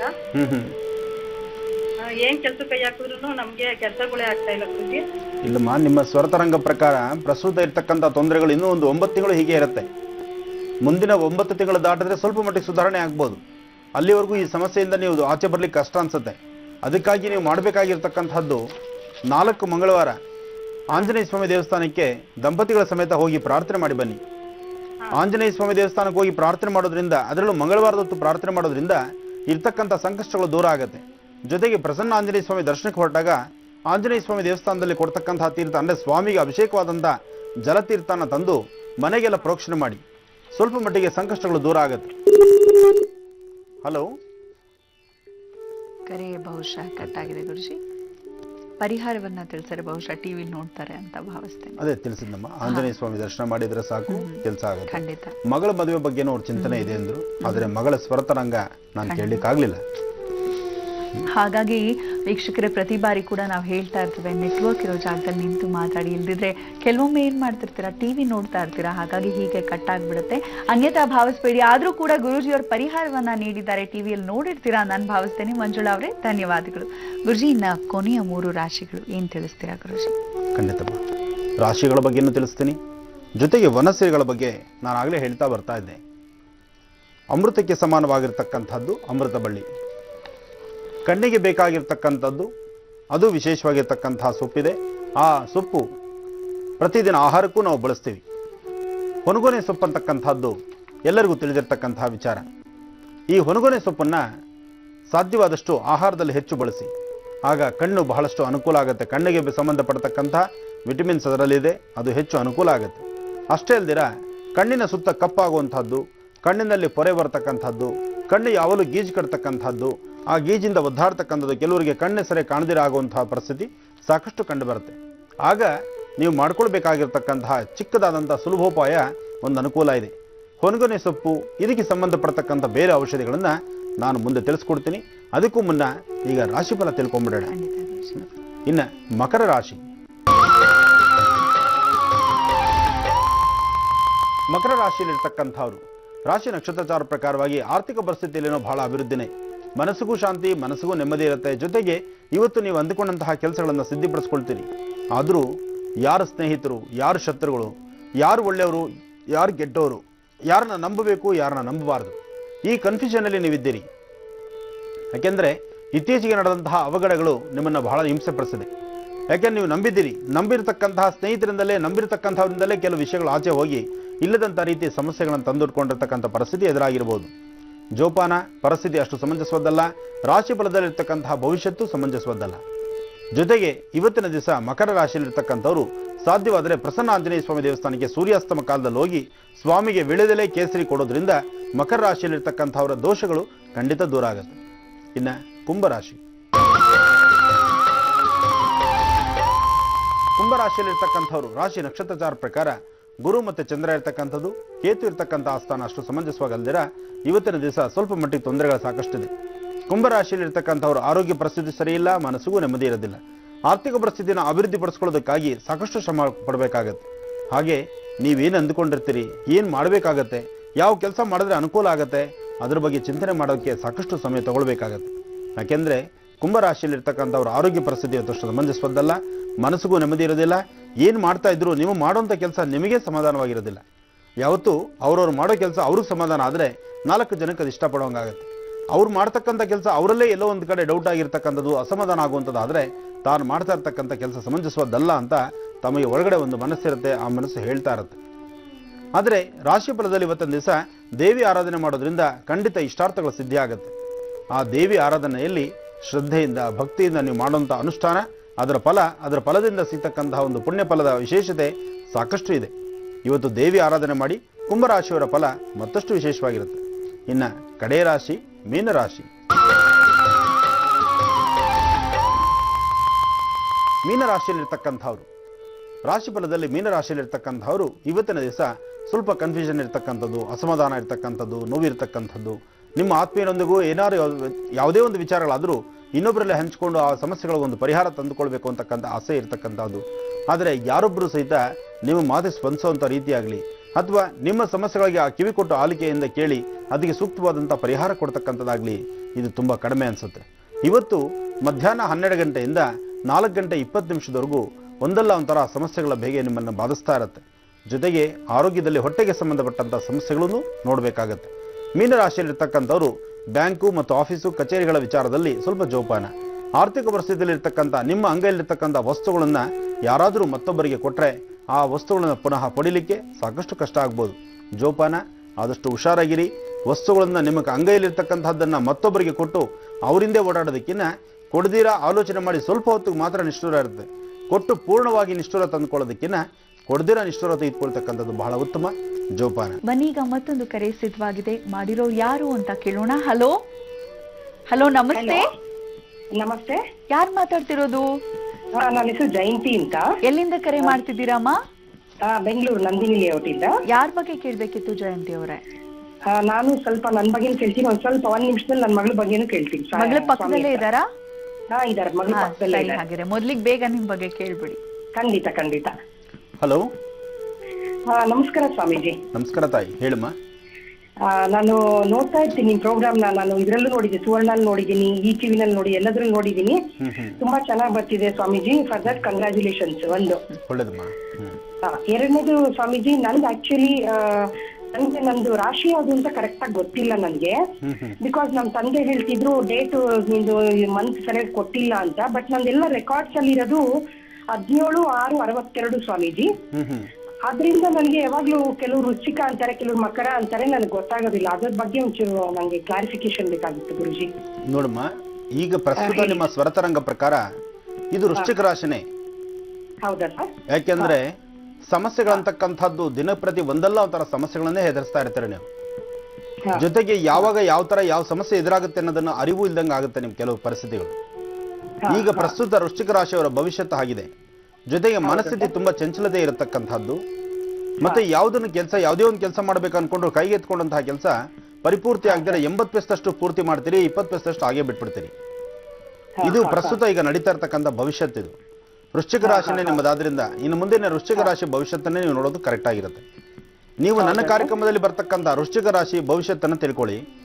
ಜೊತೆಗೆ ಅದರಲ್ಲಿ ಮಕರ ರಾಶಿದು ನೀವು ಚಿಂತನೆ ಮಾಡ್ತಿದ್ದೀರಿ, ಮಕರದನ್ನು ಚಿಂತನೆ ಮಾಡಿ. ಮಕರ ಮತ್ತು ವೃಶ್ಚಿಕದಲ್ಲಿ ಯಾವುದು ನಿಮಗೆ ಜಾಸ್ತಿ ಹೋಲುತ್ತೆ ಅದನ್ನ ನೀವು ಕರೆಕ್ಟಾಗಿ ಒಂದು ವಾರ ಅಬ್ಸರ್ವ್ ಮಾಡಿದ್ರೆ ನಿಮ್ಗೆ ಗೊತ್ತಾಗೋಗುತ್ತೆ. ಯಾಕೆಂದ್ರೆ ನಾವು ಹೇಳ್ತಕ್ಕಂಥದ್ದು ಯೂನಿವರ್ಸಲ್ ಆಗಿ ಹೋಗ್ತಾ ಇರ್ತೀವಿ. 27 ನಕ್ಷತ್ರ, 12 ರಾಶಿಗಳು, 9 ಗ್ರಹಗಳನ್ನ ನಾವು ಈ 12 ರಾಶಿಗಳನ್ನು ಜನರಲ್ ಆಗಿ ಹೋಗ್ತಾ ಇರ್ತೀವಿ. ಯಾರೇ ಒಬ್ಬರಿಗೆ ಒಬ್ಬ ವ್ಯಕ್ತಿನ ನಾವು ಆಧಾರಪಟ್ಟು ಹೇಳೋದಿಲ್ಲ. ಹಾಗೇನಾಗುತ್ತೆ, ಆ ರಾಶಿಗೆ ಸಂಬಂಧಪಟ್ಟ ಭವಿಷ್ಯತ್ತು ನಿಮಗೆ ಅದು ಅನುಗುಣವಾದ್ರೆ, ವೃಶ್ಚಿಕ ರಾಶಿ ಆಗಲಿ ಮಕರ ಆಗಲಿ, ನಿಮಗೆ ಅನುಗುಣವಾಗಿರ್ತಕ್ಕಂತಹ ರಾಶಿ ಪ್ರತಿನಿತ್ಯ ಕಂಡು ಬಂದಾಗ ಅದನ್ನೇ ನೀವು ಮುಂದುವರ್ಸ್ಕೊಂಡು ಹೋಗ್ತಕ್ಕಂಥದ್ದು ತಪ್ಪಿಲ್ಲ.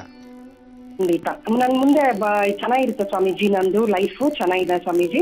ಜಾತಕದಲ್ಲಿ ಬುಧ ಚೆನ್ನಾಗಿದ್ದಾನೆ, ಇನ್ನು ಸ್ವಲ್ಪ ದಿವಸ ಕಾಯಬೇಕು ನೀವು. ಅಂದ್ರೆ ಬಹುಶಃ ಇನ್ನೊಂದು 7 ತಿಂಗಳ ತನಕ ಸ್ವಲ್ಪ ಎಚ್ಚರಿಕೆ ಬೇಕು.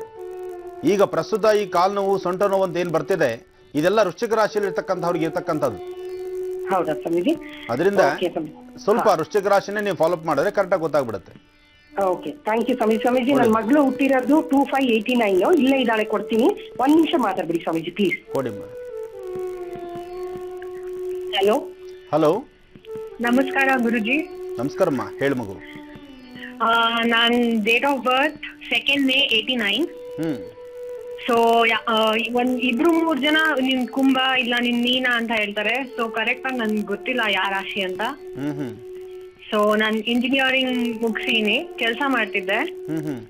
ಸೊ ಇವಾಗ ಕೆಲಸ ಬಿಟ್ಟಿನಿ, ಬೇರೆ ಯಾವ್ದು ನ್ಯೂ ಪ್ರಾಜೆಕ್ಟ್ ಮಾಡ್ಬೇಕು ಅಂತ. ಸೊ ಮತ್ತೆ ಮದ್ವೆ ಅಂತ ಮನೇಲಿ ಗಂಡು ಹುಡುಕ್ತಿದ್ದಾರೆ. ಸೊ ಹೇಗಿದೆ ನನ್ ಮುಂದಿನ ಲೈಫ್ ಅಂತ? ನಿನ್ನ ಮುಂದಿನ ಲೈಫು ಚೆನ್ನಾಗಿದೆ. ನಿನ್ನ ರಾಶಿ ಮೀನ ರಾಶಿ ಬರುತ್ತೆ. ಗುರು ಚೆನ್ನಾಗಿದ್ದಾನೆ. ಕನ್ಫ್ಯೂಷನ್ಸ್ ಇರ್ತಕ್ಕಂಥದ್ದು, ಏನೇ ಮಾಡೋದಕ್ಕೋದ್ರೂ ಅರ್ಧಂಬರ್ಧ ಮನಸ್ಸಾಗುವಂಥದ್ದು, ಯಾವುದನ್ನು ಒಂದು ಛಲದಿಂದ ನೀವು ಮುಂದುವರಿಸೋಕೆ ಆಗದಿರತಕ್ಕಂತಹ ಪರಿಸ್ಥಿತಿ ಇರತಕ್ಕಂಥದ್ದು, ಸಾಲದಕ್ಕೆ ನಿಮ್ಮ ಎಡಭಾಗ ಸೊಂಟದ ಹತ್ರ ಒಂದು ಮಚ್ಚೆ ಆಧಾರ ಇರತಕ್ಕಂಥದ್ದು, ಇವೆಲ್ಲವನ್ನು ನೋಡಿದ್ರೆ ಇದು ಮೀನರಾಶಿ ಖಂಡಿತವಾಗಿರ್ತಕ್ಕಂಥದ್ದು, ಮೀನರಾಶಿಗೆ ಸಂಬಂಧಪಟ್ಟಂಥ ಗುಣಗಳು. ಓಕೆ, ನನ್ನ ಮದುವೆ ಬಗ್ಗೆ ಬಹುಶಃ ಇನ್ನೊಂದು 6 ತಿಂಗಳು ಸ್ವಲ್ಪ ಕಾಯಬೇಕಾಗಿ ಬರುತ್ತೆ. ಯಾಕೆಂದರೆ ಮೇಲಿಂದ ಮೇಲೆ ಸತತವಾಗಿ ಒಂದು 3 ಜಾತಕ ಮೇಲಿಂದ ಮೇಲೆ ಬಂತು. ಅದಾದ ನಂತರ ಪೂರ್ತಿ ಸೈಲೆಂಟ್ ಆಗಿರುತ್ತೆ. ಯಾವ ಜಾತಕಗಳು ಬರೆದಿರಾ ಸಾಕಷ್ಟು ಪ್ರಯತ್ನಗಳು ವಿಫಲವಾಗ್ತಕ್ಕಂತಹ ಪರಿಸ್ಥಿತಿ ಎದುರಾಗಿರುತ್ತೆ. ಆದರೆ ಹಿಂದೆ ಬಂದಂತಹ 3 ಜಾತಕಗಳು ಮೇಲಿಂದ ಮೇಲೆ ಬಂದಿರುತ್ತೆ. ಆ 3 ನೀವು ನೋಡಿರೋದಿಲ್ಲ, 3 ಬಿಟ್ಟಿದ್ದೀರಿ. ಆದರೆ ಮುಂಬರ್ತಕ್ಕಂತಹದ್ದು ಇನ್ನೊಂದು 7 ತಿಂಗಳು ಸ್ವಲ್ಪ ಕಷ್ಟನೇ ಅನಿಸುತ್ತೆ. ಜೊತೆಗೆ ಈ ಮಧ್ಯದಲ್ಲಿ ಒಂದು ಸ್ವಲ್ಪ ಆಗಾಗ ಎದೇನೋ ಬಂದಂಗೆ ಆಗುವಂಥದ್ದು, ಮತ್ತೆ ಹಿಂದೆ ಕುತ್ತಿಗೆ ಹತ್ರ ನೋವು ಬರ್ತಕ್ಕಂಥದ್ದು, ನೆಕ್ ಹತ್ರ, ಇದೆಲ್ಲ ನಡೀತಾ ಇದೆಯಮ್ಮ? ಸ್ವಲ್ಪ ಎದೆ ನೋವಿದೆ. ಇನ್ನು ಅದೇಮ್ಮ, ನಿನ್ನ ವಯಸ್ಸಿಗೆ ಸ್ವಲ್ಪನೇ. ಆದರೆ ನಾನು ರಾಶಿ ಪದದಲ್ಲಿ ಸ್ವಲ್ಪ ಇದೆ ಅಷ್ಟೇ ಹೇಳಿದ್ದೇನೆ. ಎದೆ ನೋವಿಂದ ಬಳಲ್ತಾ ಇದ್ದೀರಿ ಅಂತ ನಾನು ಹೇಳಿಲ್ಲ ಅಲ್ವಾ ತಾಯಿ? ನಿಮ್ಮ ಸ್ವರತರಂಗದಲ್ಲಿ ನಿಮ್ಮ ರಾಶಿ ಫಲ ಹೇಗಿದೆ, ನಿಮ್ಮ ಭವಿಷ್ಯತ್ ಹೇಗಿದೆ ಅದನ್ನು ತಿಳ್ಕೊಳ್ಳೋದೇ ಈ ಜ್ಯೋತಿಷ್ಯ ಮರ್ಮ. ಈ ಜ್ಯೋತಿಷ್ಯದಲ್ಲಿ ಸಾಕಷ್ಟು ವಿಭಿನ್ನತೆಗಳಿದೆ. ಒಳ್ಳೇದಾಗ್ಲಿ ಮಗು, ಅನುಕೂಲ ಆಗುತ್ತೆ, ಮುಂದಿನ ಭವಿಷ್ಯತ್ತು ಚೆನ್ನಾಗಿದೆ. ಧನ್ಯವಾದಗಳು ಕಾರ್ಯಕ್ರಮಕ್ಕೆ ಕರೆಯನ್ನ ಮಾಡಿದ್ದಕ್ಕಾಗಿ. ವೀಕ್ಷಕರೇ, ಈಗ ದಿವ್ಯಾಮೃತ ವಿಭಾಗ.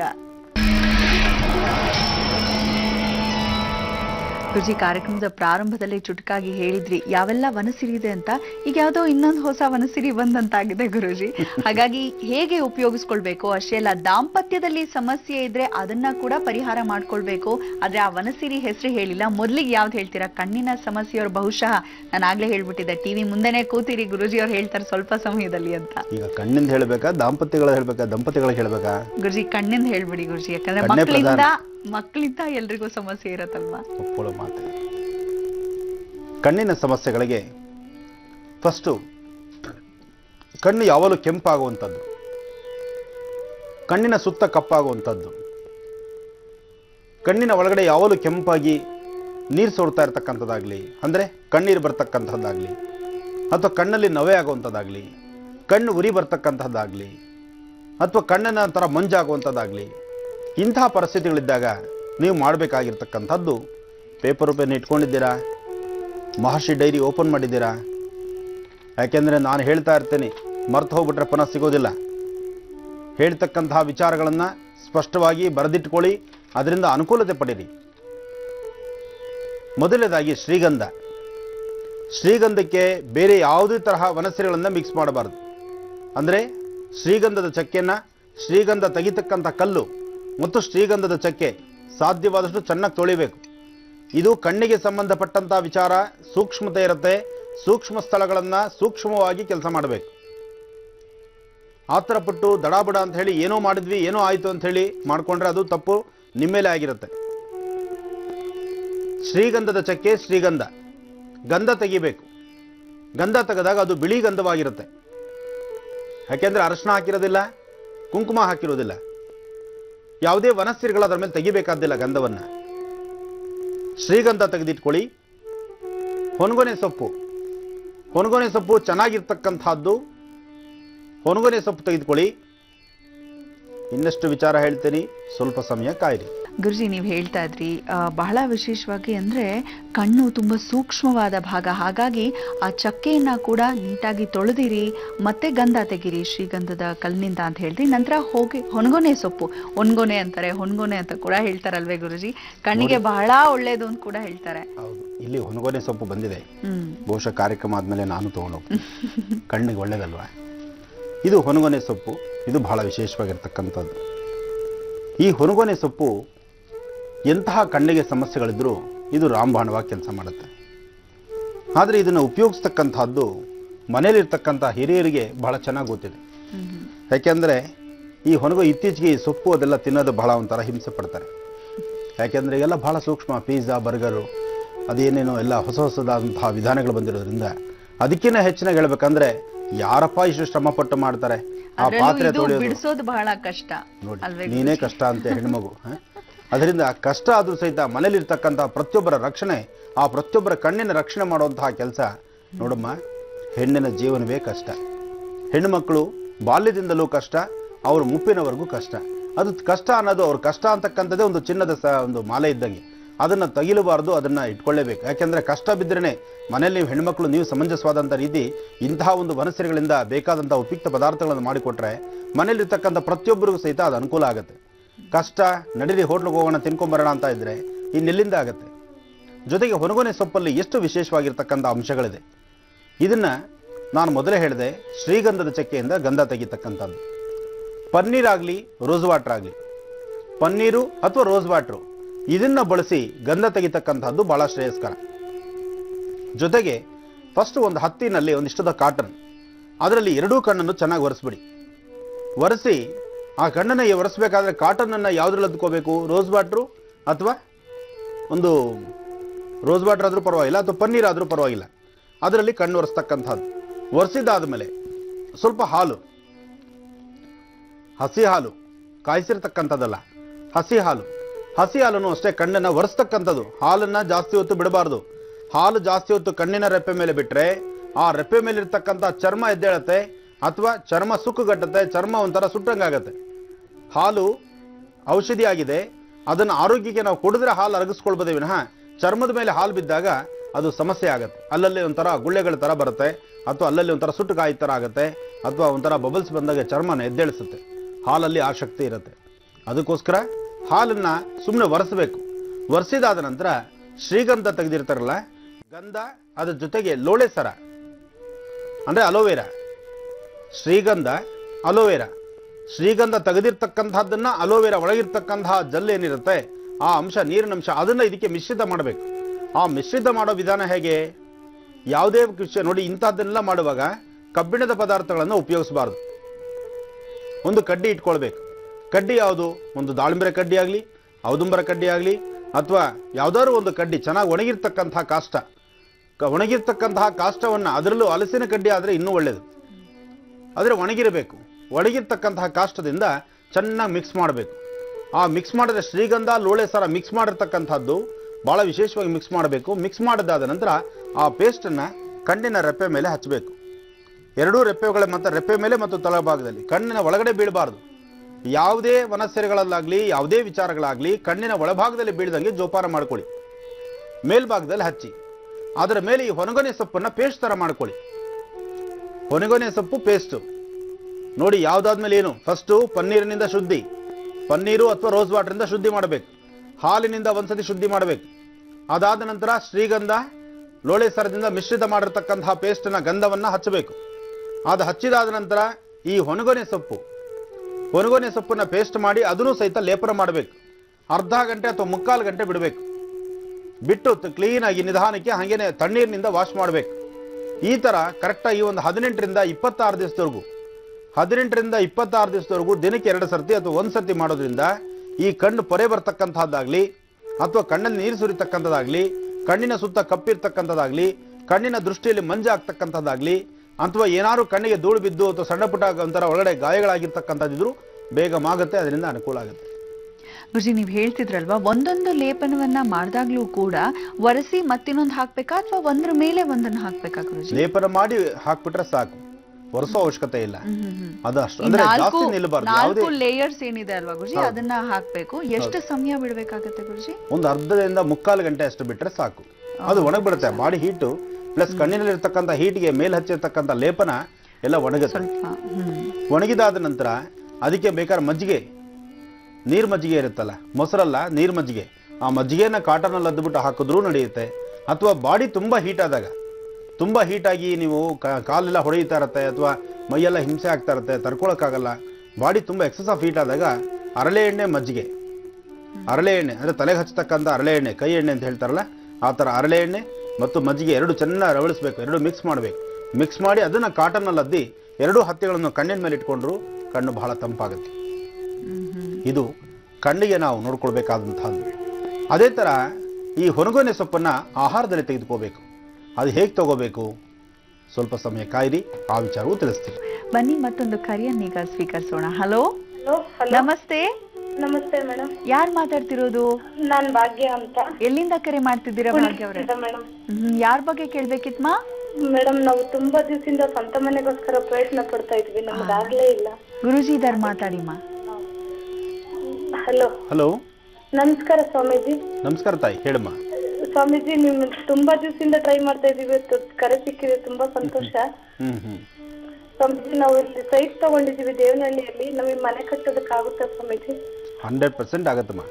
ನಾವು ತುಂಬಾ ದಿವಸದಿಂದ ಬಾಡಿಗೆ ಮನೆ ಇದ್ದೀವಿ, ಕಟ್ಟಕ್ ಆಗ್ತಾನೆ ಇಲ್ಲ. ನಮ್ಗೆ ಯಾವತ್ ಕಟ್ಟಕ್ ಆಗುತ್ತೆ? ನಾವು ಮಾಡ್ಬೋದಾ, ಕಟ್ಬೋದಾ? ಖಂಡಿತ ಮನೆ ಕಟ್ತೀರಿ, ಸ್ವಂತ ಮನೆಗೆ ಹೋಗ್ತೀರಿ, ಅತಿ ಶೀಘ್ರದಲ್ಲೇ ಆಗತ್ತೆ. ಬಹುಶಃ ಈ ಗಣಪತಿ ಹಬ್ಬ ಆದ ನಂತರ, ಹೌದು ಸ್ವಾಮೀಜಿ, ಗಣಪತಿ ಹಬ್ಬ ಆದ ನಂತರ ವಿಜಯದಶಮಿ ಬರ್ತಲ್ಲಮ್ಮ, ಆಯುಧ ಪೂಜೆ ಆ ಸಮಯ, ವಿಜಯದಶಮಿ ಆ ಸಮಯದಲ್ಲಿ ನಿಮ್ಮ ಪ್ರಯತ್ನ ಮಾಡಿ, ಖಂಡಿತ ಅನುಕೂಲ ಆಗುತ್ತೆ. ತುಂಬಾ ನಂಬಿದವರೆಲ್ಲ ಈ ತರ ಏನಾರೋ ಒಂದ್ ಅಂತಿರ್ತಾರೆ ಸ್ವಾಮೀಜಿ, ನಮಗ್ ತುಂಬಾನೇ ಬೇಜಾರಾಗ್ತಾ ಇದೆ. ನೋಡಮ್ಮ, ನಮ್ಮ ಗ್ರಹಗತಿಗಳು ಸಮಂಜಸವಾಗಿಲ್ಲ ಅಂದಾಗ ಇಂತಹ ಸಮಸ್ಯೆಗಳು ಬರ್ತಾನೆ ಇರುತ್ತೆ. ತಲೆ ಕೆಡಿಸ್ಕೊ ಬರ್ತಾಯಿ. ನಾವು ಹಾಕೋ ಹೆಜ್ಜೆ ನಮಗೆ ನೆಮ್ಮದಿಯಾಗಿರ್ಬೇಕು.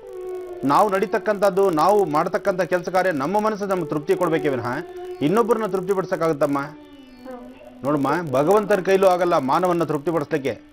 ಆದರೆ ಮಾನವ ಭಗವಂತನ ತೃಪ್ತಿಪಡಿಸಿ ಪೂಜಾನುಷ್ಠಾನ ಮಾಡಿಕೊಂಡು ನಮ್ಮ ಅನುಕೂಲಕ್ಕೆ ನಾವು ಸಿದ್ಧಿಪಡಿಸ್ಕೋಬೇಕು. ನಾವು ಕುಣಿಗಲ್ಲಲ್ಲಿ ಇದೀವಿ, ನಾವ್ ಅಲ್ಲಿ ದೇವನಹಳ್ಳಿ ಮನೆ ಕಟ್ಟಿ ವಾಸ ಮಾಡ್ತೀವ ಗುರುಜಿ? ಯಾಕೆ, ಕುಣಿಗಲ್ಲು ಬೇರೆ ಸ್ಟೇಟಾ? ಕುಣಿಗೆ ಇಲ್ಲ ಸ್ವಾಮೀಜಿ, ನಾವು ಇಲ್ಲಿ ಮದುವೆ ಮಾಡ್ಕೊಂಡ್ ಬಂದ್ಮೇಲೆ ಇಲ್ಲೇ ಇದ್ದು, ಅಲ್ಲಿಗೆ ಇಲ್ಲಿ ತಗೊಳಕ್ ಜಾಗ ಆಗ್ಲೇ ಇಲ್ಲ, ನಾವ್ ಅಲ್ಲಿ ತಗೊಂಡ್ವಿ. ನೋಡಮ್ಮ, ನಾವು ಎಲ್ಲಿ ಜಾಗ ತಗೊಂಡ್ವಿ, ಎಲ್ಲಿ ಮನೆ ಕಟ್ತೀವಿ, ಎಲ್ಲಿ ವಾಸ ಮಾಡಕ್ ಆಗುತ್ತಾ ಇಲ್ಲ ಅಂತಕ್ಕಂಥದ್ದಲ್ಲ. ನಾವು ಈಗ ನೀವು ತೆಗೆದುಕೊಂಡಿರ್ತಕ್ಕಂಥದ್ದು ದೇವನಹಳ್ಳಿ ಒಳ್ಳೆ ಜಾಗದಲ್ಲಿ ಮನೆ ಜಾಗ ತೆಗೆದುಕೊಂಡಿದ್ದೀರಿ, ಅಲ್ಲಿ ನೀವು ಮನೆ ಕಟ್ಟಿ ಅಲ್ಲಿ ವಾಸ ಮಾಡೋದ್ರಲ್ಲಿ ತಪ್ಪೇನಿದೆ? ಅದಕ್ಕೆ ಸ್ವಾಮೀಜಿ ಅಲ್ಲಿ ಇರ್ತೀವ ಅಂತ ಕೇಳಿದೆ ಸ್ವಾಮೀಜಿ. ಖಂಡಿತ ಇರ್ಬೋದು, ಏನು ತಪ್ಪಿಲ್ಲ. ಕುಣಿಗಲ್ಲು ದೂರ ಅಲ್ಲ, ದೇವನಹಳ್ಳಿ ದೂರ ಅಲ್ಲ. ತುಂಬಾ ದಿವಸದಿಂದ ನಮ್ಮ ಮನೆಯವ್ರ ಒಂದ್ ಮಾತಾಡ್ತಾರೆ, ಕೇಳಿ ಸ್ವಾಮೀಜಿ. ಹೇಳಮ್ಮ. ಹಲೋ ಹೇಳಿ ಸ್ವಾಮೀಜಿ, ನಾವು ಅವ್ರ ಯಜಮಾನ್ರು. ಹಾ ಹೇಳಿಪ್ಪ. ನಮ್ಗೆ ಅಂಗಡಿ ಮಡಗಿರಿ, ಬೀಡ ಅಂಗಡಿ. ಏನ್ ಕೆಲಸ ಮಾಡಿದ್ರು ಅದು ಇದಾಯ್ತಲ್ಲ ಸ್ವಾಮೀಜಿ. ಇಲ್ಲ, ಸ್ವಲ್ಪ ದಿವಸ ವೇಟ್ ಮಾಡಿ. 3 ತಿಂಗಳು ಅಷ್ಟು ಸಮಂಜಸವಾದಲ್ಲ. ಈ 3 ತಿಂಗಳ ಕಾಲ ಕಳೀಲಿ, ಖಂಡಿತ ಅನುಕೂಲ ಆಗುತ್ತೆ. ಸ್ವಾಮೀಜಿ, ನಾವು ಅವತ್ತಿಂದ ಬಹಳ ಕಷ್ಟದಲ್ಲೇ ಇದ್ದೀವಿ. ನೋಡಿ, ತಮ್ಮ ವೃತ್ತಿ ಧರ್ಮ, ನೀವು ಮಾಡ್ತಾ ಇರ್ತಕ್ಕಂಥ ಕೆಲಸ, ನಿಮ್ಮ ಕೆಲಸದಲ್ಲಿರ್ತಕ್ಕಂಥ ಯಶಸ್ಸು, ಅದಕ್ಕೆ ಅಲ್ಲಿ ಸಂಬಂಧಪಟ್ಟಂತಹ ರೀತಿಯಲ್ಲೇ ಲಾಭ ನಷ್ಟಗಳಿರುತ್ತೆ ಅಲ್ವಾ? ತಾವು ಮಾಡ್ತಾ ಇರ್ತಕ್ಕಂಥ ಕೆಲಸದಲ್ಲಿ ಎಷ್ಟು ಮಾತ್ರ ಲಾಭ ಸಂಪಾದನೆ ಮಾಡ್ಲಿಕ್ಕಾಗತ್ತೆ? ಆ ಕಷ್ಟಪಟ್ಟು ಸಂಪಾದನೆ ಮಾಡಿರ್ತಕ್ಕಂಥದ್ದನ್ನ ಸಂಸಾರ ನೋಡಿ, ಸಂಸಾರದಿಂದ ಆಚೆ ಒಂದು ಮನೆಗೋ, ಒಂದು ಜಮೀನಿಗೋ ಅಥವಾ ಒಂದು ಸೈಟ್ಗೋ ಹಾಕಿ ಅದನ್ನ ಇಷ್ಟು ಮಾತ್ರ ಮಾಡಿದಿರಿ ಅಂದರೆ ಅದು ನಿಮ್ಮ ದೊಡ್ಡತನ. ಭಗವಂತ ನಿಮ್ಮನ್ನ ಕಡೆ ಇದ್ದಾನೆ, ನಿಮ್ಮ ಕೆಲಸಕ್ಕೆ, ನಿಮ್ಮ ಶ್ರಮಕ್ಕೆ ತಕ್ಕ ಪ್ರತಿಫಲ ಸಿಗ್ತಾ ಇದೆ. ಅಧೈರ್ಯ ಪಡಬೇಡಿ, ಖಂಡಿತ ಅನುಕೂಲ ಆಗುತ್ತೆ. ಮುಂದಿನ ದಿನಗಳಲ್ಲಿ ನಿಧಾನ ಆದರೂ ಒಳ್ಳೆ ಒಂದು ಆಸ್ಥಾನದಲ್ಲಿ ಇರ್ತೀರಿ. ಯಾವತ್ತು ಕಷ್ಟ ಬೀಳ್ತಕ್ಕಂಥವ್ರು, ಕಷ್ಟದಲ್ಲಿರ್ತಕ್ಕಂಥವ್ರು, ಅವರು ಒಂದು ಒಳ್ಳೆ ಸ್ಟೇಜಿಗೆ ಬಂದೇ ಬರ್ತಾರೆ. ಅದು ಭಗವಂತನ ಆಶೀರ್ವಾದ. ನಾವು ಕೂತು ನಿಂತು ನೋಡಿ, ಸಡನ್ನಾಗಿ ನಾವು ಕೂತ್ಕೊಳ್ಳೋದಕ್ಕಾಗಲ್ಲ, ಸಡನ್ನಾಗಿ ಇದು ಮಾಡೋಕ್ಕಾಗಲ್ಲ. ನಾವು ಏನು ಮಾಡ್ಬೇಕಾದ್ರೆ ಸಾಧ್ಯವಾದಷ್ಟು ಕೂತ್ಕೊಂಡು ನಂತರ ಮಲಗಬೇಕು. ಸಡನ್ನಾಗಿ ಮಲಗೋಕೆ ಹೋದ್ರೆ ಏನಾಗುತ್ತೆ, ಸೊಂಟಕ್ಕೆ ಪೆಟ್ಟು ಬೀಳುತ್ತೆ. ಹಾಗೆ ನೀವು ಹಂತ ಹಂತವಾಗೂ ಕಷ್ಟ ಬಿದ್ದು ಇವತ್ತು ದಿವಸ 4 ಕಾಸು ಗುಡ್ಡ ಹಾಕಿ ಒಂದು ಸೈಟ್ ಮಾಡಿದ್ದೀರಿ, ಅದು ಒಳ್ಳೆ ಥರದಲ್ಲಿ ಇರುತ್ತೆ, ಒಳ್ಳೇದಾಗತ್ತೆ. ಧನ್ಯವಾದಗಳು ಕಾರ್ಯಕ್ರಮಕ್ಕೆ ಕರೆಯನ್ನ ಮಾಡಿದ್ದಕ್ಕಾಗಿ. ಗುರುಜಿ ಹೇಳ್ತಿದ್ರಿ ಹೊರಭಾಗಕ್ಕೆ ಲೇಪನ ಯಾವ ರೀತಿ ಮಾಡಬೇಕು 1 by 1 ಅಂತ. ಈಗ ಹೊಟ್ಟೆಗೆ ತಗೊಬೇಕು ಹೊನಗೊನೆ ಸೊಪ್ಪನ್ನ ಅಂತ ಹೇಳಿದ್ರಿ, ಯಾವ ರೀತಿ, ಯಾವ ಸಮಯ? ಕಣ್ಣಿನ ಸಮಸ್ಯೆಗಳು ಬಹಳ ತೀವ್ರವಾಗಿದ್ದಾಗ, ಕಣ್ಣು ಕಾಣ್ತಾನೆ ಇಲ್ಲ, ಅಥವಾ ಶುಗರಿಂದ ಬಂದಂತಹದ್ದು. ಶುಗರ್ ಅಂತೂ ಇವಾಗ ಏನು ಬಿಡಿ, ಸಣ್ಣ ಮಕ್ಕಳಿಗೆ ಅಕೌಂಟ್ ಓಪನ್ ಮಾಡಿಬಿಡ್ತಾರೆ. ಬ್ಯಾಂಕಲ್ಲಿ ಅವರು ದುಡ್ಡು ಇಟ್ಕೊಳ್ಳೋಕ್ಕಾಗಿಲ್ಲ ಅಂದರೂ ದೇಹದಲ್ಲಿ ಶುಗರ್ ಅಕೌಂಟ್ ಅಂತೂ ಓಪನ್ ಮಾಡಿಬಿಡ್ತಾರೆ. ಅದಕ್ಕೋಸ್ಕರ ಶುಗರ್ ಇರ್ತಕ್ಕಂಥವ್ರಂತೂ ಮಸ್ಟ್ ಅಂಡ್ ಶುಡ್ ಆದಷ್ಟು ಹೊನಗೊನೆ ಸೊಪ್ಪನ್ನು ಉಪಯೋಗಿಸಬೇಕು. ಹೊನಗೊನೆ ಸೊಪ್ಪು ಪಲ್ಯ ಆಗಲಿ, ಹೊನಗೊನೆ ಸೊಪ್ಪಿಂದ ಮಾಡ್ತಕ್ಕಂಥ ಒಂದು ಸಾಂಬಾರ್ ಪದಾರ್ಥ ಏನೋ ಒಂದು, ಒಟ್ಟು ಆದಷ್ಟು ಹೊನಗೊನೆ ಸೊಪ್ಪನ್ನು ಆಹಾರಕ್ಕೆ, ದೇಹಕ್ಕೆ ಸೇರಿಸ್ಕೋಬೇಕು. ಹೊನಗೊನೆ ಸೊಪ್ಪು, ಅದ್ರ ಜೊತೆಗೆ ಸ್ವಲ್ಪ ಚಕ್ಕೋತ ಸೊಪ್ಪು.